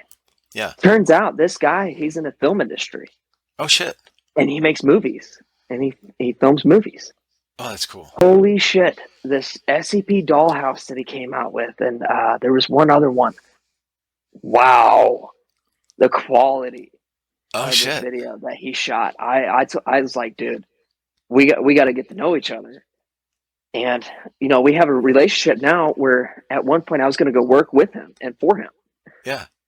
and I was going to be his little I forgot what you call it, like a kind of like a caddy, carry his shit for him, Yeah. get it all set up. And dude, this guy, he's made such a name for himself. It's just like P90 girl Right. when she would just go out to these events and she'd do giveaways, and now she's got a major brand behind her of her husband. At one point he worked with Pop Up, I want to say. Okay. uh yeah, but they're actually in their own group together too. Oh, These that's wild. groups, they're the like Asian with the hat, he's got his own little clutch. Even uh Matt, not Matt, Swamp Oh yeah. Sniper. Yeah. That's his patch. I fucking killed him at Iron Horse, and he gave me that patch. I was with P90 girl, and he slapped the shit out of her. And she says, "Where did that come from?" And I was like, "Right there, pow pow." He goes, "Who shot me?" It's like, "It was me." He goes, "Come here, I got something for you." Hands me his patch. He goes, "I'm really surprised you see me." And Oh, then that's cool. she's they noticed each other. And they're like, "Oh shit!" And they kicked it off, and she introduced me. And I'm like, "Dude, you're Swamp Sniper? Fuck, I watched your videos all the time." And my Yeah. buddy, he was the face of one of his videos, and he was so upset because he spooked the shit out of him. Oh It shit. looked like he shit himself because he's just like in one of the poses, like like Well, I mean, when you're at these events, everyone's geared up. So, and especially a ghillie suit sniper or a sniper that's geared up. It's hard to tell who, it's hard to recognize people. uh, you know the big role airsoft players. Everybody wants to run with them, Yeah. and I kind of I feel bad for him sometimes because you see Jet, you have all these kids that crowd around him, and he can't actually play Yeah. anymore. Or like P90 girl, whenever we were running at Iron Horse, there was several groups that would run up to us and get pictures, and we're like, okay, uh, we got intel that we have to go complete this mission. We got slowed down at one point. We actually had to hide in a car, and we're sitting in a car with one other person, and they're excuse me, they're throwing grenades underneath the car. Oh shit. There's a guy outside the door with a shotgun going, just open it, just do it. And we're like, Oh no, my why god. why would we do that? Oh shit. So you're locked in. You got yourselves locked in. They can't get in. And oh They're my like, god. dude, you're dead. We threw grenades underneath the car, and we have AMS staff going, no, they're not. No, they're not. They're fine. That car's been dead. It's Oh blown up shit. already. They're good. They're protected. And I'm like, dude, I don't want to get out of this fucking thing. What do you guys want to do? I don't want to open this door and get shot in the fucking face by this guy's gas powered tri shotgun. Right. Fuck no. So we're like, you know what? Just throw the dead rags on and just get the fuck out of here. And they Right. actually ended up taking her as hostage. I was gonna say, what if they took? Yeah. Okay. They took you as They took hostage. her as hostage and used her as a mission, Oh and got shit. her got a bunch of pictures of her as taken, and it was actually her husband that took her as hostage Nice. because he Oh was my playing god. for the opponent faction at the time. That was a hell of an event, man. I'm hoping to record a lot more and see some of these people again, because I've already messaged P90 Girl and Asian with the Hat and a few others, and like, hey, are you guys going to be showing up? And I haven't received any confirmation besides Right. Frosty. Frosty, he's always up and forward with, yo, man, do you want to participate in this dam? Hmm. Fuck yeah. Okay, I got you. Okay. And I'd like to talk with somebody that works on one of these staff for these event coordinators. So I was trying to get some. I would love to talk with some of these milsim coordinators, oh event yeah, I got the coordinators. plug for you. So Yeah, dude, for real. I definitely wanted to get you in with Jason Bagsby with PTS, Okay. I and don't I know. wanted Jason Bagsby. He's actually someone that I grew up with around Airsoft. Yeah. I mean, me and him, we started when we were really young, and he's made such a name for himself now. He goes to SHOT Show, and he's one of the booth reps for PTS. Oh shit. Yeah, and Now I feel he's like I should know what PTS is. I don't. So, it's like a or maybe. mag brand. I Oh. think. You know the PTS M4 mags that are kind of just now being released, and the AK mags that are being released. Oh. Okay. They're Okay. fucking awesome. That's why it sounds familiar. I've heard people say it. Okay. Yep. And then Frosty, I'll definitely get you in the loop with him. He's Yeah. he's a good guy to talk to, man. Awesome, dude. Yeah, for real. And he's Yeah. one of the It's. people that make it so real at these events with these damn missions. Like, Yeah. I believe he actually does training on the side too. Like, he teaches people Okay. how Tactics and to shit. deal with situations when somebody's bleeding out. Like, he's got Wow. trauma kits to where I think this is him that does it, but he's got blood squirting out of somebody's leg, and you got to pack the fucking wound, and he's the one that orchestrates all that shit. Holy shit. So I got to get you in touch with him. He's such Oh, a that'd good be guy to talk awesome. to. Yeah, for real. And then eventually, maybe we can work our way towards Bo. Bo, who actually runs a lot of the AMS events. Yeah, like he's like the main. Is he like the owner, or he's the one that started AMS? He's one of the co-owners. Yes, Okay. Okay, that's what I thought. Because I've heard his name a few times. believe it or not, that man's actually a golfer. Really? Yeah, you think he's big military guy? No, he's Yeah. he's he's just a golfer. Yeah, but I mean, that's he gets out there and gets after it with these events. Yep. Honestly, That's awesome. he's fucking cool as shit. He's posted. You'll see him at these events, and he's taking pictures of all the players. Sometimes he'll get geared up and he'll play at the events too. Yeah. It's cool how some of these orchestrators will dip their toes in the water Yeah. and will actually play. We used to have a guy named called his name was Cade Yates, Okay. and I actually captured him. He was an HVT for Oh shit. SD, and we caught him hiding on the other side of a bus. We wiped his platoon, and we're like, "Dude, go catch him! Go catch him!" And I had a guy running back. He goes, "I got him! I got him!" I'm like, what do you mean? He goes, "Oh, I got Cade." I was like, "No shit! Get my zip cuffs. We got to take him." Oh, that's awesome. We walked like 3 miles. This seemed forever. We Oh, I'm even walked through sure. enemy territory. Getting this guy back. We went through a whole firefight because they sent a whole QRF to come and get him and shit. Damn. Walked him all the way back to our fob. We're like, "Yeah, we got him." Didn't get anything for it but a point. Like, oh yeah, I'm gonna get a picture real quick because Right. this is an accomplishment, and I'm not getting a gratification for it. So, yay me! Oh, that's awesome. Right? Oh, that's cool. Man, you got some cool Honestly, if stories, bro. anybody ever wants to go to an airsoft event, go to the Guardian Center. Yeah, that's what That's I've been hearing. dude, the Guardian Center and Playas, New Mexico, where they host Copperhead. Okay. Are you have to be very, very careful when you go to Playas because there's rattlesnakes, there's scorpions, Mm-hmm. there's bats. I mean, you don't know where you're walking, and you just step in the bat feces. Yeah. Or I run a lot of ear pro now. Ever since I went to Iron Horse, I had somebody put a rifle on my shoulder. I didn't know it was a blank fire Oh rifle shit. with that ear pro. And this is during that dam that I ran, and I got picked up. He picked me up after putting that on my shoulder and goes, "Oh shit!" Boom, boom, boom, boom. Picks me up, and I'm already running as he's picking me up. I run down this train car, and I got one guy, and I'm yelling, "HVT's moving!" It turns out it wasn't an HVT, but we got intel for the HVT from him. Oh man, I felt like I took 2 steps down that entire train.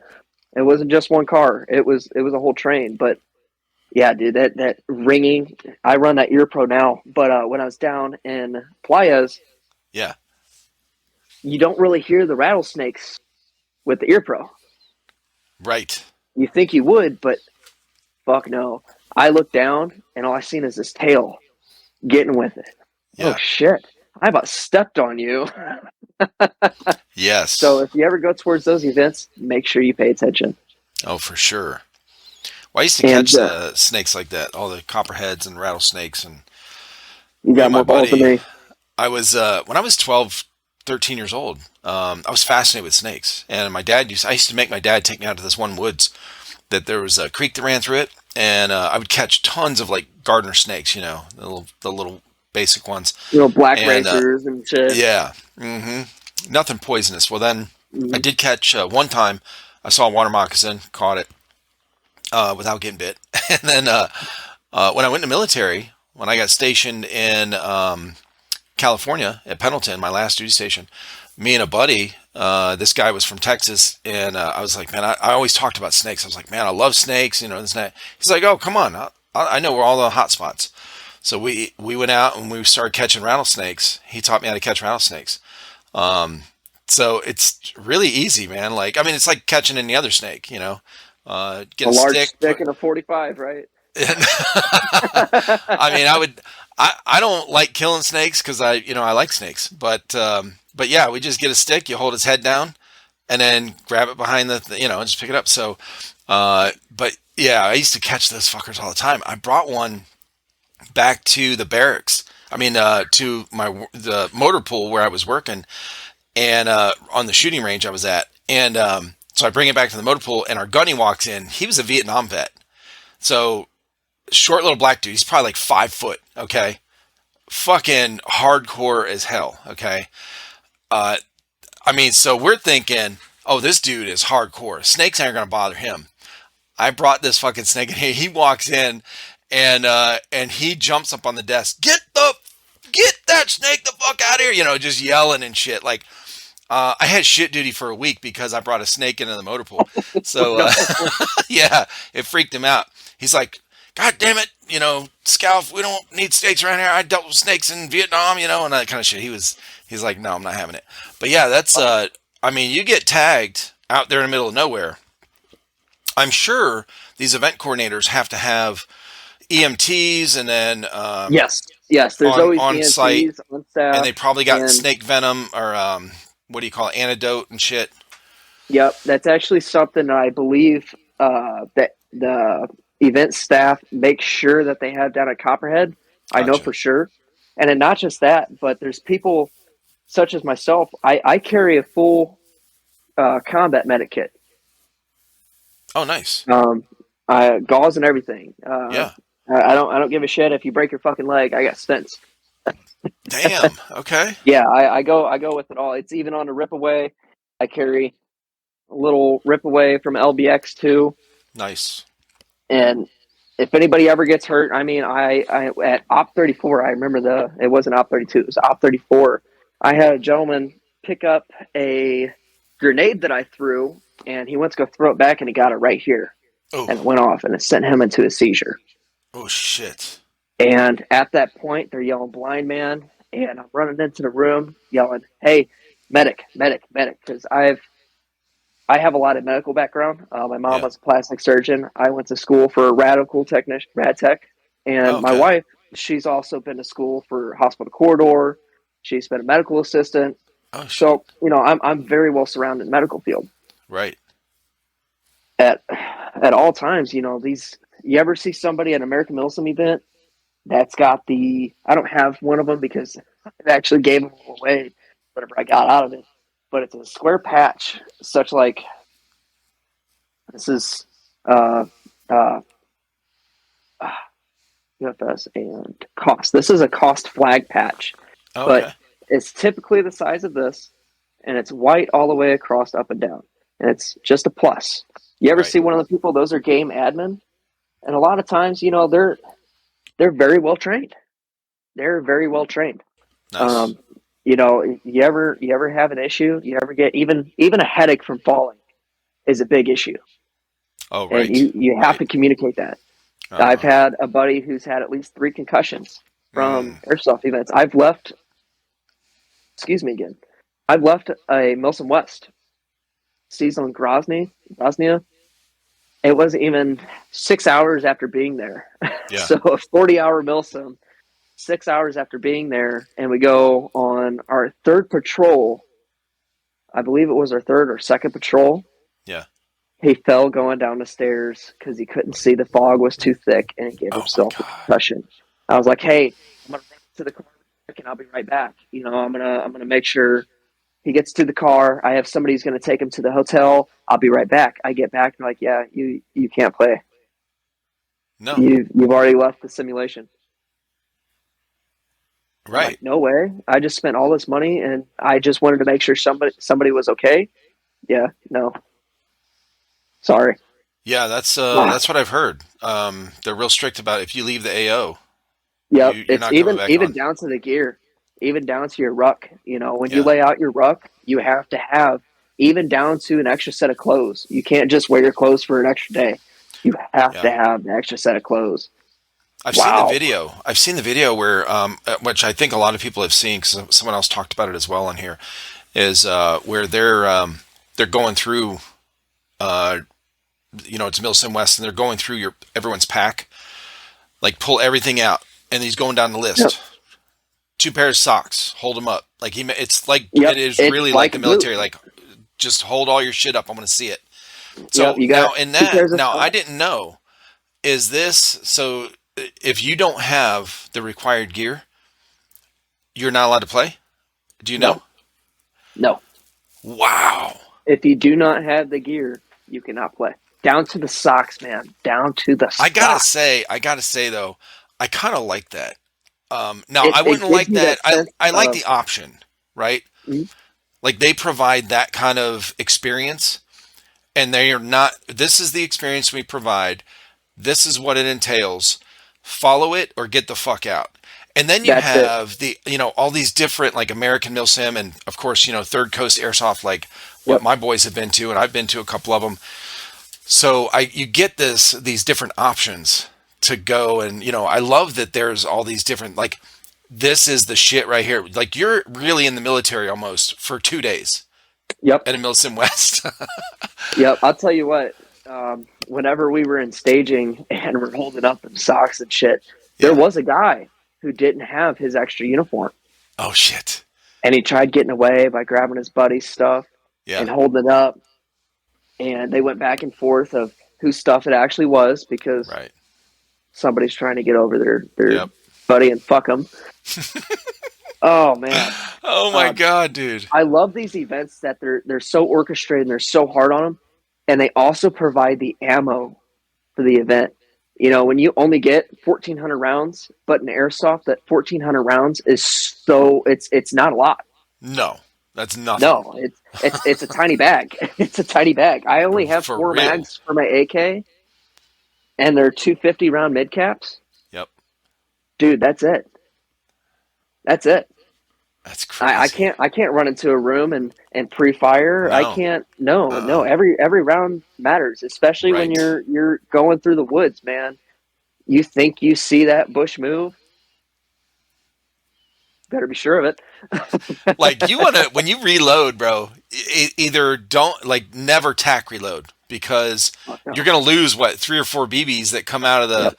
right out of the mag and the chamber and all that shit when Yep. when you take the mag out. Like you'd be hold on, get in a safe spot. Hey, when I take my mag out, make sure nothing falls out. Okay, we want to save every last round. Yep. You had that buddy who's holding his hands underneath it. Right.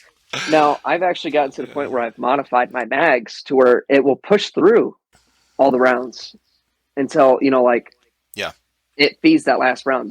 Right. There's actually mags out there or there's hop ups out there that block the BBs instead of the hop up. Oh, okay. I've heard of that. If you Yeah. ever go to these events, I recommend that you have one of them No motherfuckers, shit. man. Especially if you run an AK. Unfortunately, I have to get a new rifle if I ever want to run Milsom West again, which Yeah. I don't know if I will or not because you can't run an AK for the United States, and Right. I really don't have a Russian kit.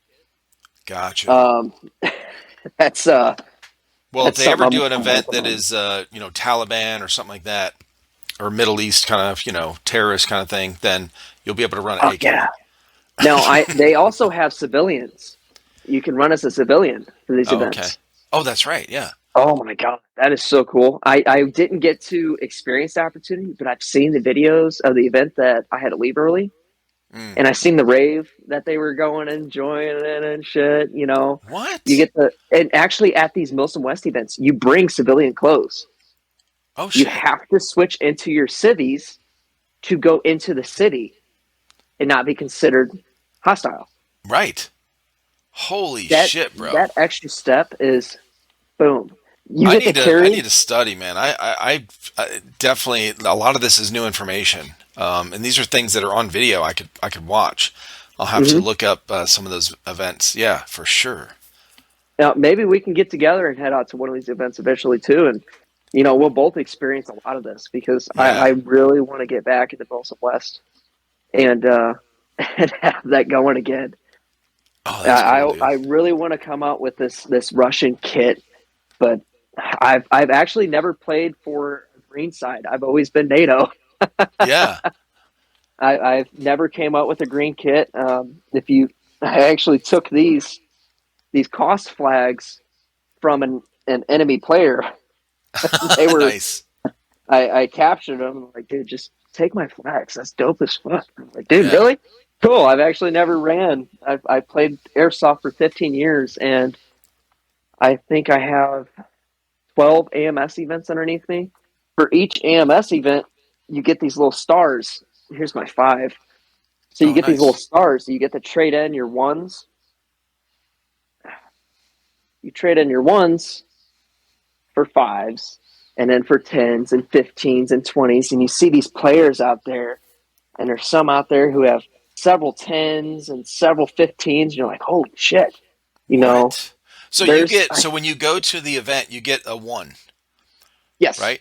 And then so every you get event that we five go of to those for AMS. ones, and you trade in five individual ones to get the five thing. Yep. What? On your fifth event, you bring all four of those and you trade those in for that number five. Oh, that's a cool concept, man. I didn't even know. Yes. Okay. And you actually get a little goodie bag when you sign up for these AMS events. Okay. It includes a patch for the event. See, like Iron Horse. Show you these. Like Iron Horse. Uh Here's huh. Iron Horse 2. Nice. Here's Iron Horse 3. Okay. Iron Horse 4, I unfortunately didn't get to make, but 5 is coming up here in February. Mm. Um, but yes, for these events, you get a patch for the event. You get a dead rack. You get maybe some other goodies if you show up early enough too, and you get to these booths, these vendor booths. Yeah. Um, these vendor booths will actually give you patches too. Oh shit. They're usually giving away a lot of shit at these Yeah. events. You remember the plates that have the bladders inside of them? Yeah. That was actually at Iron Horse 2 that I seen those for the very first time. And this vendor was like, yeah, we're actually trying to get these to the military and start a contract with them. And sure as shit, today they do. Oh my god, that's crazy. And this is where I've met Lucas from T Rex Arms. Oh no shit. Yep, he was at Iron Horse 3.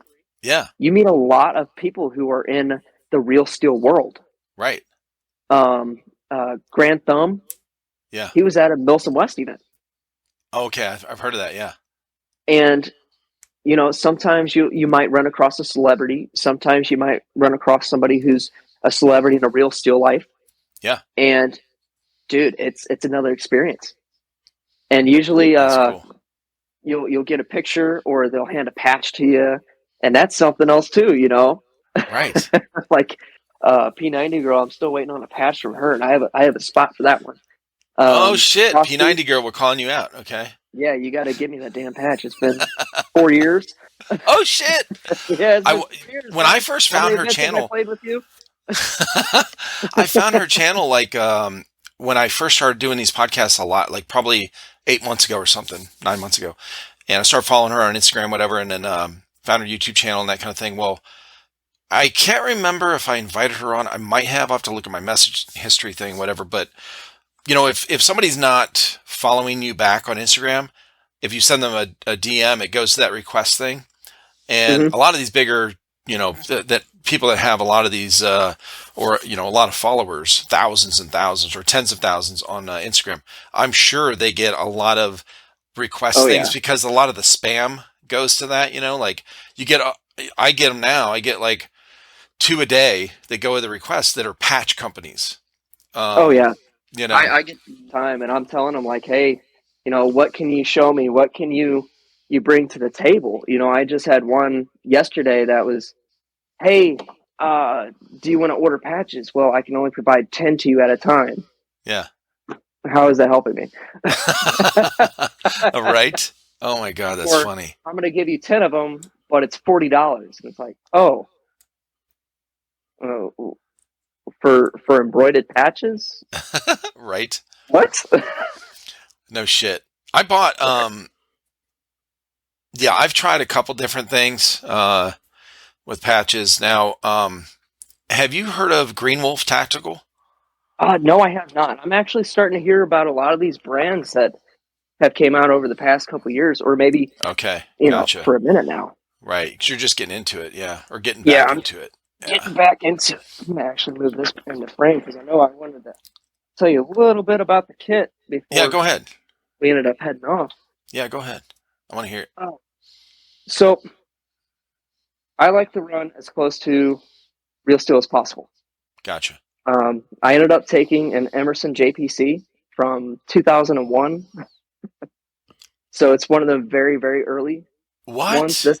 This is leather. This That's isn't fucking even 20 years old, the bro. rubber. Yeah, yeah. This is still running. That's awesome. Um, and I cut up a Mayflower front and back panel and Oh my stitched it on God. here. Um, so I got the Mayflower front panel, and if you come around to the back, I got the rip away med bag back panel where I keep all my radio stuff. I run radios, but You I got the big definitely boy wanted to show antenna too. you. Oh yeah, yeah. I have all of the reception. They All of the said they wanted reception belonged 5G. to us. Yeah, I said I wanted more than 5G. So Now, what is that? What is that cross thing that it's hanging on? I You actually know, just made that today. you made Um, it. yeah, I just made this today. This is an armor stand that I just made out of 2x4s. Nice. Yeah, so It me and my looks wife were like, badass. well, thank you, thank you. I actually, I what do you call it? Adhesive spray. I Yeah. got some velvet and some adhesive spray, Oh, okay. and I wrapped the 2x4 in the velvet, Perfect. and I got these little pads for the outer sides because my wife's pregnant and I don't want her Yep. clumsy ass bumping into it. And then, I threw it together and I was like, you know what? I fucking love it. I Nice. got to throw it in the video today. For sure, dude. Well, when you texted me and said that was so yesterday, you said, um, or maybe a couple days ago, whatever, it was something about yeah, we can use Discord voice channel or something like that, and I was like, Yeah, oh, I thought, does he know it's a video? That's why I said, yeah, I I'll didn't. video call you, and I was like, because a lot of people don't, when No, I I ask didn't. them. I actually follow you on Spotify before I followed you on Oh anything else. shit, nice, okay. Oh, that's cool. Well, now, how did you find me on Spotify? Did it just pop up, or It just popped up because I listen to a lot of podcasts, yeah, and I guess Ruby said your name enough at one point. yeah, It kind of like used the the my listening my device, yeah, my FBI agent finally right? provided some information. The Men in Black Um, agent, or whatever.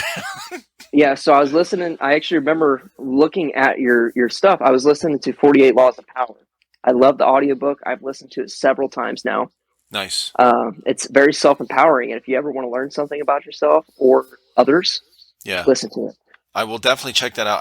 Dude, I've heard of it, but I haven't listened to it yet. Okay. it uses history Yeah. and points of history to provide interactions in your own life Yeah. and lessons in your own life. Say, oh, you'll listen to it and Yeah. you'll be like, holy shit, I'll it's one of let you them. know when I start. I'll keep you informed on what as I'm learning from it. Heck It's yeah, cool. Hell yeah. heck yeah. But Yeah, your gear setup is nice, man. You got well, your thank you. vest. You're going to be so now. Now that you're going back into it, what is your Or what have you had an event yet that you've gone to since you made the decision to come back? Um, so Iron Horse will be my first big American Okay. Muslim event coming back. Yeah. I've ran up over at Bingfield, which is our local field here in Yeah. the Midwest. Back in the day, I actually used to work for Bingfield, Oh shit. and before they opened their new one, I helped Chris build it. Actually, Nice. I sat out there in sub-degree temperatures, zipping them down two by fours together. Holy shit, it was cold. So Whew. you know, well, Bingfield. I've talked to a handful of people over there. Brim Airsoft. He's got a YouTube channel. Lance, call sign Lance on Yep, Instagram. he's actually a member of Sierra 32. Oh shit. Okay. Yep, Nice. yep. We all got our numbers. If you ever look at our gear, I'm Sierra 5. Ruby's of course Sierra 1. Yeah. We actually are started doing something very unique. Sierra 5 is will and only ever will be linked to me. So Right. there will never be another Sierra 5. Okay. Um, as moving forward that, so like if I wanted to retire, Yeah. we wouldn't fill Sierra That 5. number retires with you. Yeah. Yeah, yeah, that's what we're doing. That's cool. And we've got I think 9 members, Okay. and we have a few others that are trying out, and we're expanding, and we're letting them know our cause out there is to be nice and help out. Yeah. that Ruby energy that we all love. Right. And dude, um, going back in the day, I've actually had quite a few friends with an airsoft community um, pass away. Just here recently, I lost a friend in November due to cancer, Mm. and he was a part of my original team. That was River City Rangers, kind of like Task Force 141 logo, but with the Mm. triangle and the River City Uh huh. arch behind it. Yeah, Robert was a big inspiration with us because no matter what, no matter how, he'd get done with chemo and he'd come out and play airsoft with us, man. Holy shit. Yeah, That's he a even though fucking it beat the badass, bro. shit out of him, it beat the shit out of him, and I mean, it really would. It really would. I mean, he was 38 years old when I first met him, Mm. and he died in mid 40s just Jesus. this past year. Yeah. He was a fucking beast. Yeah, man. That's crazy. Um, we've lost a few others, Avs, and what's oddly enough, it's always cancer. So Mm. just like your most recent podcast, I'm starting to pay attention to a lot of people who don't get to experience this side of life, to get out and do anything physical. Yeah. Um, I want to start to look into foundations to where there's kids who are stuck in hospitals all day and they Right. only get to go home and play video games and stuff like that. And maybe bring them to a field and say, Mm-hmm. "Hey, let's get you out here. Let's give you a gun. Let's get you a badass kit and let you experience it." Yeah. I love returning. Like that story of Alex giving me the AK and that vest, man. Yeah. That you don't know what you're going to inspire. Yeah. For real. So I definitely want to do that. Robert he gave me a pistol and a vest, and he told me to make sure to get it to a kid that will be moving into airsoft and moving into it as a weekend thing. Mm.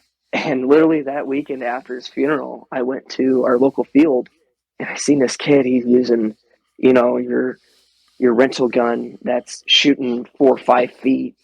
Mm. And Jesus. oh, 1 second. Oh, you got to swap 'em. They're dying. Yeah. Yeah, we're all good. There you go. Awesome, awesome. Yeah. I apologize, Oh, but that's fine. I I was like, "Hey, kid, why don't you come here?" And it was this 18 revolver. It was chrome, and the damn thing was longer than shit. And I took them Nice. shells. And I was like, hey, why don't you just take it, go run with it, and tell me how you like it? I'm gonna break it. Said, no, you won't. Okay, there you go. He ran out and he said he had the best time of his life. He Yeah. lost a few of the shells, and I gave him a whole bag and said, there you go. That's yours. I've Holy seen him shit. out there at that field twice now with that same revolver, and I love it. Oh my God, that's cool. I love seeing it. I'm telling you, Yeah, every time I see it, I'm like, I know Robert would fucking love that right now. exactly. That's pretty cool, man. Hell yeah. And that's Yeah. something I want to start doing with a lot of these kids coming out to Well, these that's fields. the pay it forward stuff, man. Yeah, yeah, That I'm talking about. Like this is yeah, I just like I said a million times before, I just can't get over how big how big the community is, and every single person has this mentality of pay it forward. I know not I mean everyone I've talked with. So yeah, that's wild, bro. absolutely. Honestly, so growing up and seeing the pay it forward, dude, it extends everyday life too. Yeah, You see that homeless guy on the corner begging for change. You're iffy about giving him that change, yeah, but you know if I don't give him this change, man, he might starve for the night. If I don't give this man a ride, he's going to be sleeping out in the cold. When it comes to kids playing the sport, it might they might be getting away from something from home that's right. traumatizing them, and they need Yeah. that escape. Hmm. And if it wasn't for Alex taking me underneath his wing, maybe I would be a completely different person than who I am today. I'm sure. So No, for I real. definitely want to do that for somebody, That's cool, man. and I enjoy Well, the shit out of it. I'm looking forward to your big return back from retirement, and Yeah. I mean, for real, man. Like getting back into it. You're so passionate about it, and I'm looking forward to your first event. So, are you planning on recording a bunch of stuff from that event Oh and man. making a video So or I actually am. I've got some software on the side. I've okay? got several cameras put on the helmets, and I'm actually Okay. looking about something different. You know how Call of Duty has just released that third person where you get to play shoot house in third person. Yes. I'm kind of building into that factor with my helmet. I have a setup now. This is, of course, just a looking camera. It's not the actual one I'm going to run. That's a Hero 2, for God's sakes. If I ran that, it'd be horrible. It'd be We're going to vintage, be running okay? It would look like 720, vintage video. pure Afghan feels. Um, Post 9/11. Um, Right. so I'm trying to get into some. You know how you have these players? They have the cameras way up here, Yep. and it gives you the overview. Right. And I want to put people in my shoes Right. and give them that experience. And especially having Ruby on that side with me, Mm-hmm. and you see the way he's starting to record things. Yeah. We're wanting to give people not just the Call of Duty vibe when it comes to the gameplay. We're wanting to give them a movie vibe. We're wanting to give them episodes. We're wanting to give them. Um, we get briefed in on a mission. Yeah. Okay, we're briefed in on that mission. Now we're going to pan over to the start point of that mission, and we're going to go ahead and we're gonna point out the objectives that are key and essential, and maybe give even pointers to people who are getting started into this journey of airsoft. Yeah. When it comes to pine corners and stuff like that. Now, a lot of people Right. don't even know how to pine a corner, reach a room. Yeah. For God's sakes, when I get up to that door and you see my rifle go up, you damn well better know you go first. I would not know that. I would have to learn all that stuff. Yes. That's something, Sierra 32. I'm teaching, or I'm hoping to teach a couple of these guys, Ruby and uh, there's Rastafan. We're vets, and we know the drill when it comes to a door and Uh-huh. breaching, and we have to teach these other guys who don't know. Right. Um, I get up to the door, I put my rifle up. That means I don't have shit. Yeah. What do you have? You put your gun up too. What are we doing? Okay. You got to communicate. In one of Jet's videos, you see me coming down a hallway, and I shoved him. I shoved him in a door, and he's stuck in a door. You see him trying to reach his gun around and shoot me with it as I toss a grenade at his feet. Right before that, I'm telling my people to my right, who is P90 girl and her couple people, and then my guys behind me, yo, we have a door right here, and there's an entryway to my left. Yeah, Watch that door. Oh shit, there's movement on that door. So we have to be in pure communication at these events. for sure. And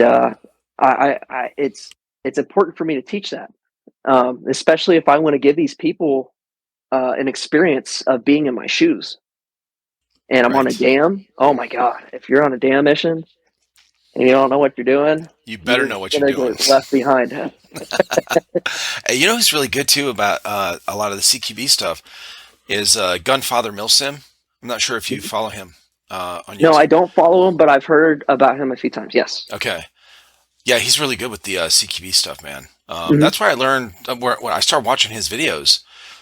Uh, I can't remember. I think it was one of the suggested in my feed for YouTube, and I actually had him on the podcast a couple times talking about some of this stuff. And that was I was like, bro, what is all this? I didn't have any CQB training in the military. That Mm-hmm. was I was in before all that. So um, I'm like, what is this? I was kind of making fun that of the fact that I didn't know what it was called.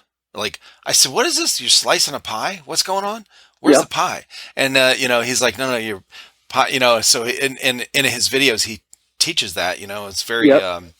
he's very good at teaching that stuff. So I yeah, I can believe I was actually imagine. just watching one of them, and he was explaining why he was pieing a corner, like Yeah. why he was trying to get more of that angle. And I love that. Yeah, And see, I'm that's hoping what to I take loved the same about that. experience. He is very, very detailed. He's very to the point. He's very well spoken when it comes to teaching those things. I mean, this is what he does uh, for his job too. Mm-hmm. He's an actual, SWAT officer. He teaches Wow. new Okay. people all this stuff. He was, a sniper on the SWAT team Wow. um, for a long time. I mean, he's a lot of experience, 13 years, 14 years, something like that. Uh, and then, of course, knocking down doors, kicking in doors, whatever, before he went to the sniper side. And then, and now he teaches sniping and also, all the techniques and shit. It's pretty cool. Right. Yeah. But yeah, anyway, that CQB stuff you're talking about, I imagine there's a lot of guys that go out to these events that don't really know. Oh They don't no. know call outs. No. They don't know hand signals. They don't know stack up or whatever, all the different things that you have to use to successfully take over, clear a room or whatever. Yep. Because you see it in movies and Something that's shows. very specific that you go out to in an event Yeah. is when you go to Copperhead and you do the dam at Copperhead back in the day, Uh huh. we used to use actual C4 to blow off the door Holy to make shit. entry. Yeah, we would That's put a piece of awesome. plywood and we would blow a hole in the plywood That's the and you would make shit, bro. entry. What? Yep. I love Yep. it. And that fucking feel of like we know our fucking job. I'm breacher. Let's Oh my go. God. I That's have cool I as have fuck. actually only have ever ran breacher or medic, and I know those are my jobs. Yeah. I'm not a squad support. I am not uh, squad lead. Of Yeah. course, I've taken the role of squad lead, Sure. but that's that's just because I had no communication. Right. There's a chain that needs to be fixed. Yep. Um, Yeah. Exactly. oh Man, that's man. cool as hell. Well, let me ask you about your tattoo on your arm. Does Oh, when did you get it, and what do you got? What do you got going on there? You're so building a whole this is sleeve? you like Van Gogh up there behind me. This is Van Gogh Starry Night. Um, What? yeah, yeah, it's quite a bit going on. I Oh think it's my about God. 16 hours worth so far. This is a cover up of a cover up of a cover up. Get It's got out. little bits and pieces. I got little bears in there. This used to be all black and white, full sleeve of black and white. I mean, Okay. it's so much going on. Holy shit. This That's started cool, off man. as my nature walk because back in the day, I was told I was Native American until I Yeah. took the blood test, and my whole family. thought they were Native American. So I did like this little nature walk journey, and this told my story of it. Oh shit. And I just found out that I'm kind of Irish Italian, and there's no Native American in Oh it my at all. God. Much, nothing much. Just got everything put back together, so we're good. Yeah, nice. Okay, cool. So, for anyone watching or listening, we ran out of battery yesterday Yes, we did. during the recording. Um, so your phone died, to put it simply, while we were recording. So we have to before we got a chance to finish. So Yes, we're back now, and where we ended yesterday was on the. You were talking about you did a. You always thought that you had Native American in you, yes, yes, yeah. So and I then always thought I was shocked on Native American, right. and did a DNA test, and it turns out that I'm Italian and Scott Irish. So it was a big turnaround for our family, and I already don't speak to them, and it kind of got us a little bit closer.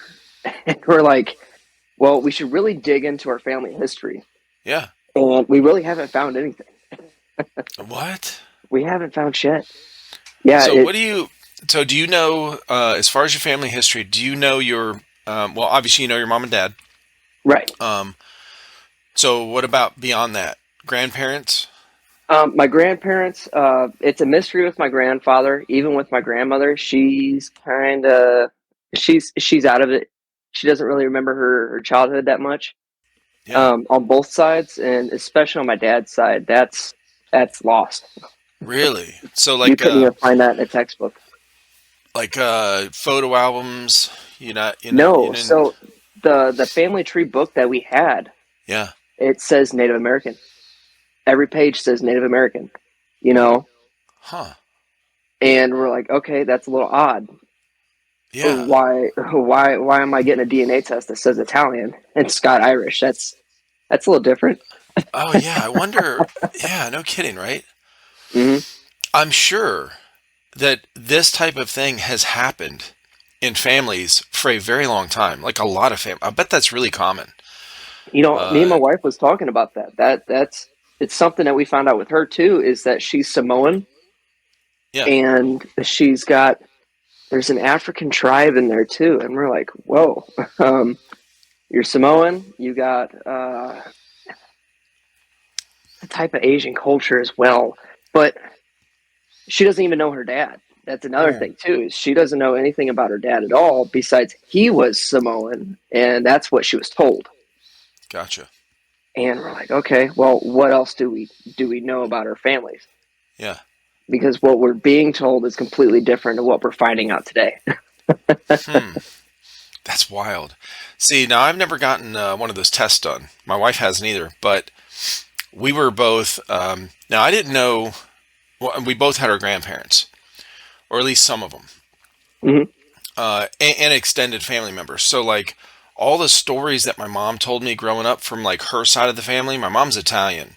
Her dad is actually, came over here. She's firstborn Italian and from her family. Her mom and dad came over on the boat. Hmm. So all the stories that she told me were, growing up and stuff, were, I guess, corroborated by her brothers, my two uncles. Okay. They always told the same stories. And so, I mean, whether they're true or not, who knows? Like the story we Right. got was, my grandfather, I never knew him. He died before I was born, but I knew my grandma, my mom's mom. But the story we got about my grandfather was that he was a boxer in Italy, a fighter, and was, getting bet on by, or I guess basically fought for the mob or the mafia. Okay. And when he went and throw fights, or when he got tired of throwing fights or something like that, uh, he got out. Well, they blackballed him, so he couldn't get a job anywhere, Oh, and so he came to America. to basically get away from that kind of stuff. Yeah, you have a lot of the family stories that are like, okay, we came to America to escape our past lives, but then you lose every bit of your past life, and you Uh have huh. people who fabricate their family history, Right. and it's like, well, what's the actual story of how we got here, you know? And Yeah. what's even crazier is that I took time and actually learned the Native American language, the Choctaw language, Oh shit. and learned about the tribes and learned about the reservations and so on and so forth. And even my grandfather would tell me stories about his grandmother when I was younger, and I was I never was smart enough to write them down. I wish I would have, Yeah. because it would have been awesome to look back and go, well, I wonder if this is because there was always stories that he was adopted. Okay. Right. Um, and the story was is that he was adopted by a German man who used to be a doctor when the Reich was going on. He was a Nazi, Oh, okay. and so you have that crazy story going Right. around my family, and it's like that's odd. It, was he just trying to escape a part of life at one point that just didn't make sense to him, and he didn't want his family to know about it? Well, No. I guess the other thing about that, like what you said, when you leave your past life, like when they, a lot of people that came over here, if they were escaping something, then they're going to change a lot of things. They're going to make up stuff because they're kind of like they don't want to be found or Yeah. they don't want to be sought out. So they're going to change their name. They're going to change, where they were. Oh, no, I wasn't from Ireland. I was from Scotland, whatever. That kind of Right, they thing. come here with the last name Ryan, and they're like, "Oh yeah, I'm totally not Irish." Um, You know what's wild too? So it's it's fascinating to me that we are in a time where uh, just 2 generations ago, okay, my parent, like I'm 50ish, I'm 52. My mom, like just going back 1 generation from me, is we didn't have very good records of human beings, right? yep, Identities and places and like when we look up because you can look up like on ancestry, I think it is. yep. I've done it. 23andMe, Yeah, Ancestry.com, and a few others. you can look up family trees and family histories. I paid for the service a while ago when I was first getting better before I started a YouTube channel. I would spend my time doing a family tree for us, like going all, and they have a built-in like family tree setup or whatever, Hmm. on their site and everything. And I found documents that they scan, for like different that are attached to these, some of my relatives, and they're like super old paper, like just it's just so weird to me that not even 200 years ago, like not even 200 years ago, we didn't have a good documenting system. It's Nothing fucking at nuts, all. dude.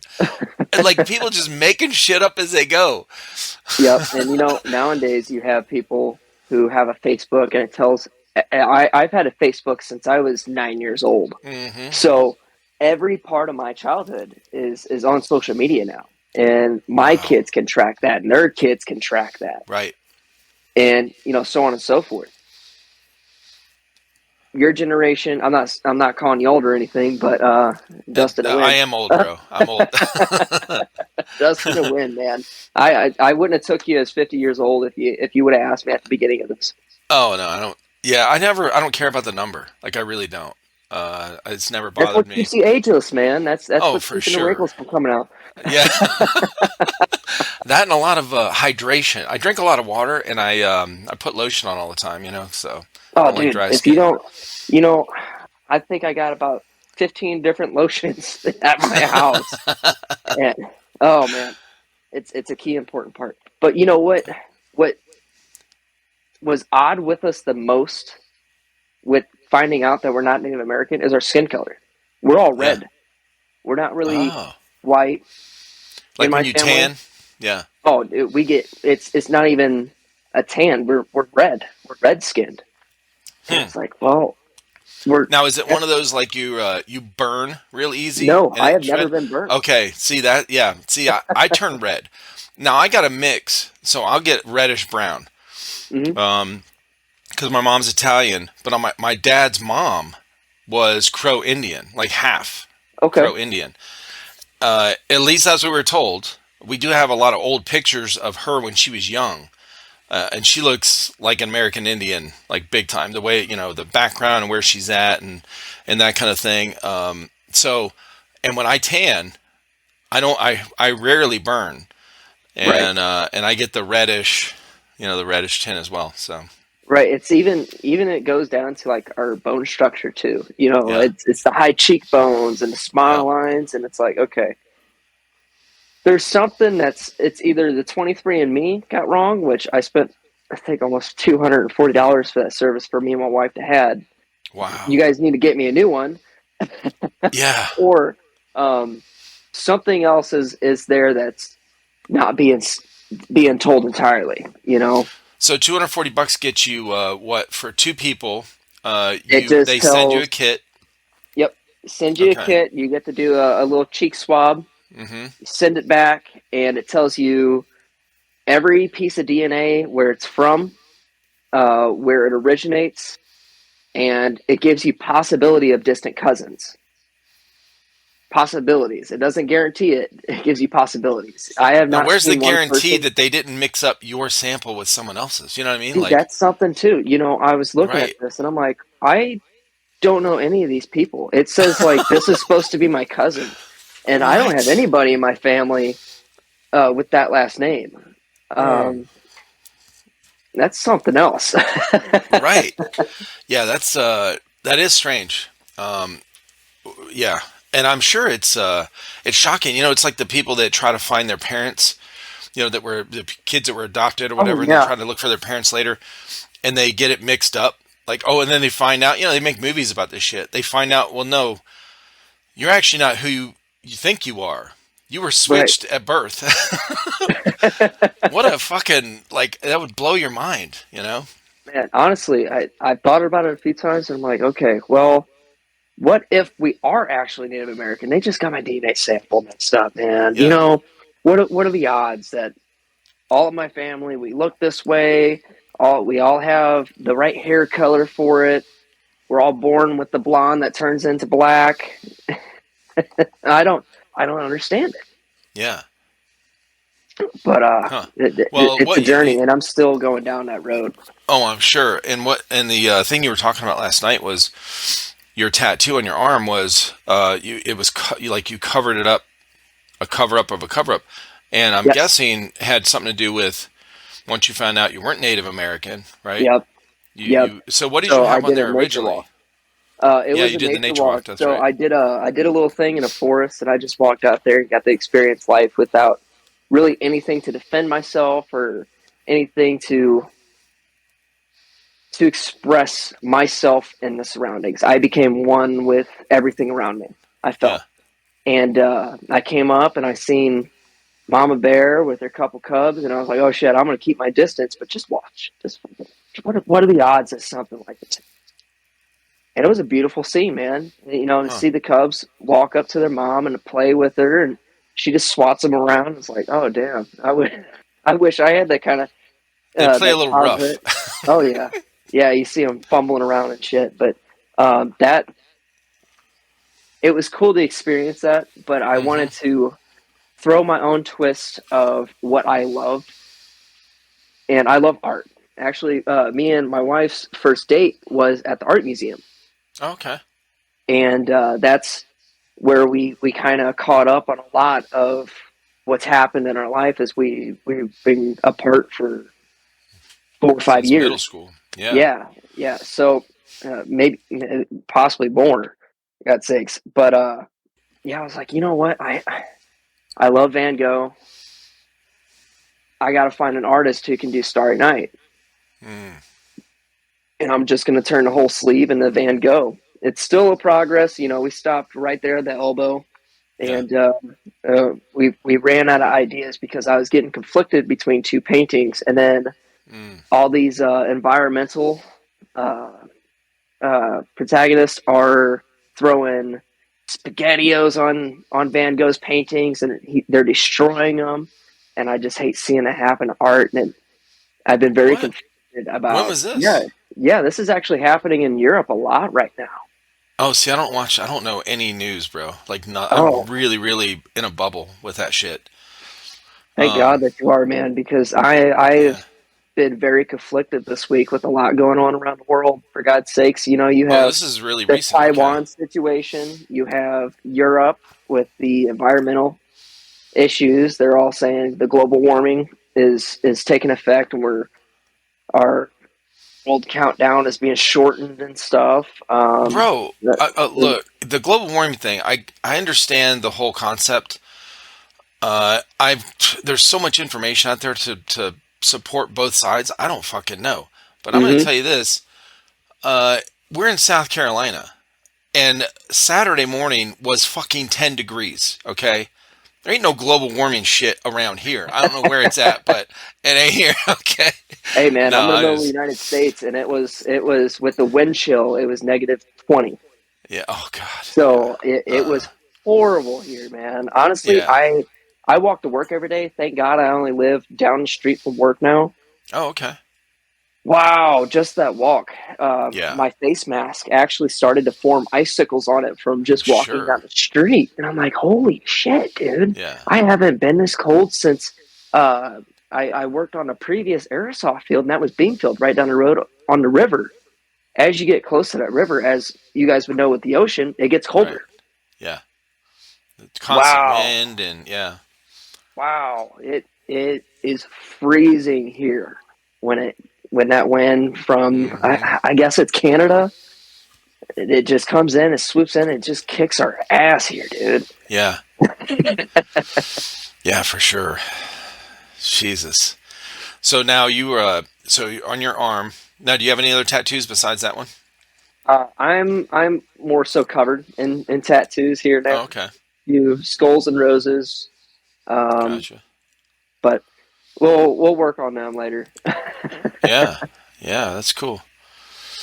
Well, good deal, man. Well, listen, it's been great having you on. I appreciate you setting up your background. I'm guessing you had to move some stuff into place here, right? Like you had to Yes, put all this stuff yes, together. Okay. yes. My wife doesn't feel comfortable with the armor stand in the room.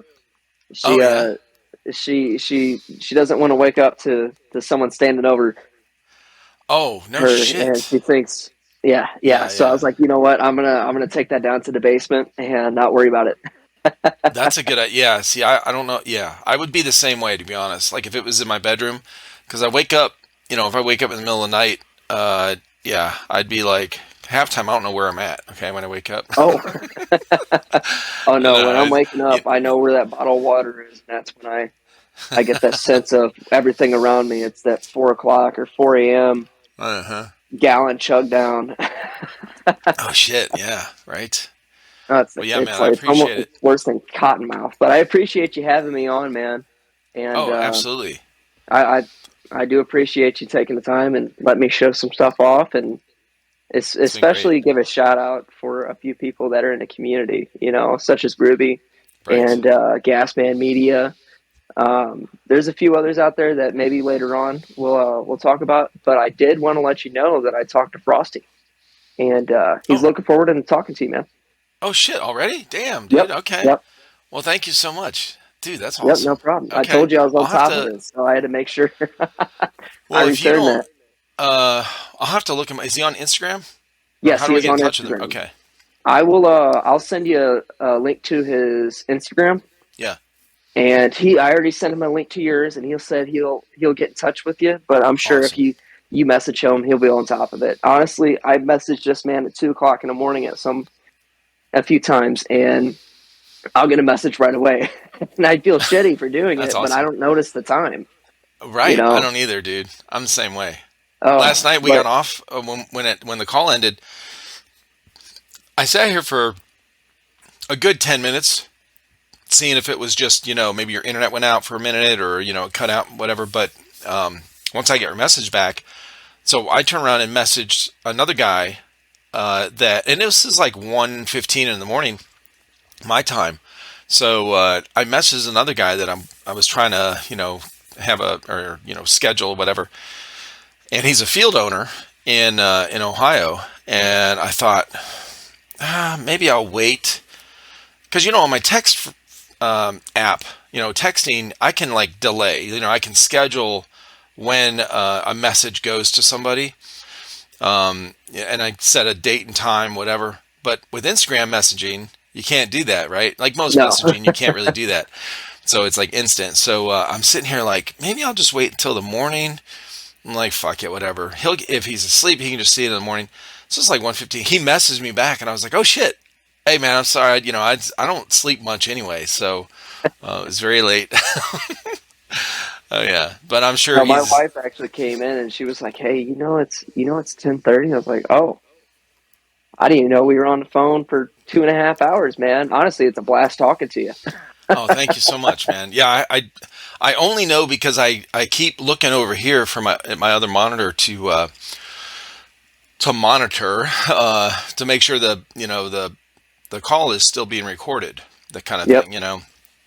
So I'm always watching for that, but I only know because of that. So most of the time I don't even. I'm like, holy shit, it's been that long. It doesn't feel like it because I'm listening to what you guys are talking about. But yeah, thanks again, man. Anyone watch or listening, go to what is your Instagram again? It is Browntown 1798. Here soon, it's going to be getting a name change. I'm going to be rebranding the Ghost. It's going to be River City Ranger Milsom, Oh shit. RCR Milsom. Yeah, I'm Okay. I'm hoping to get some Milsom into the Midwest area. Right. We're having a lot of AMS and Lion, or I don't know if Lions Claw still does their thing, but these guys that come out here maybe once, twice a year, and maybe if if I open another opportunity for everybody to come out, I do it multiple times throughout the year. Right. Awesome. All right. So So with that rebrand, we'll do something. that'd be great, dude. Well, we go check him out, and we will. If you guys, anyone that's watching or listening, if you guys find or found out about him and start following Aaron's Instagram because of this podcast, let him know. Let him know. Hey, Yeah, I saw you on the podcast, and we're kind of we're talking about family trees.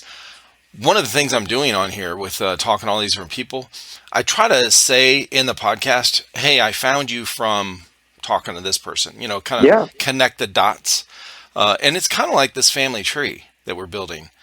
And So, actually, I've went back and listened to almost every one of your podcast. I'm on 136 right now. holy And shit, dude! you got 175 coming out, and I'm like, oh man, I'm still catching up. I'll probably even listen to this one too. Um, and I'm Yeah, slowly that's gathering everybody, and I'm like, man, there's so many people out in the community that have such different stories, and it's crazy how we hmm all come together for almost the same reason. It's to get away from our current reality or to experience this new side of life, and to yep, I hear so many people wanting to give back to the community. So if you guys bro. ever see me on here, just let me know. Talk to me. I love talking to everybody, and we'll Right? hopefully get you out here in the Midwest, or I'll come to you, and Yeah, dude, we'll throw a couple games together. that'd be great. Awesome, man. Well, thank you so much, Aaron. I appreciate you, bro. I appreciate you for having me on. You have a good one.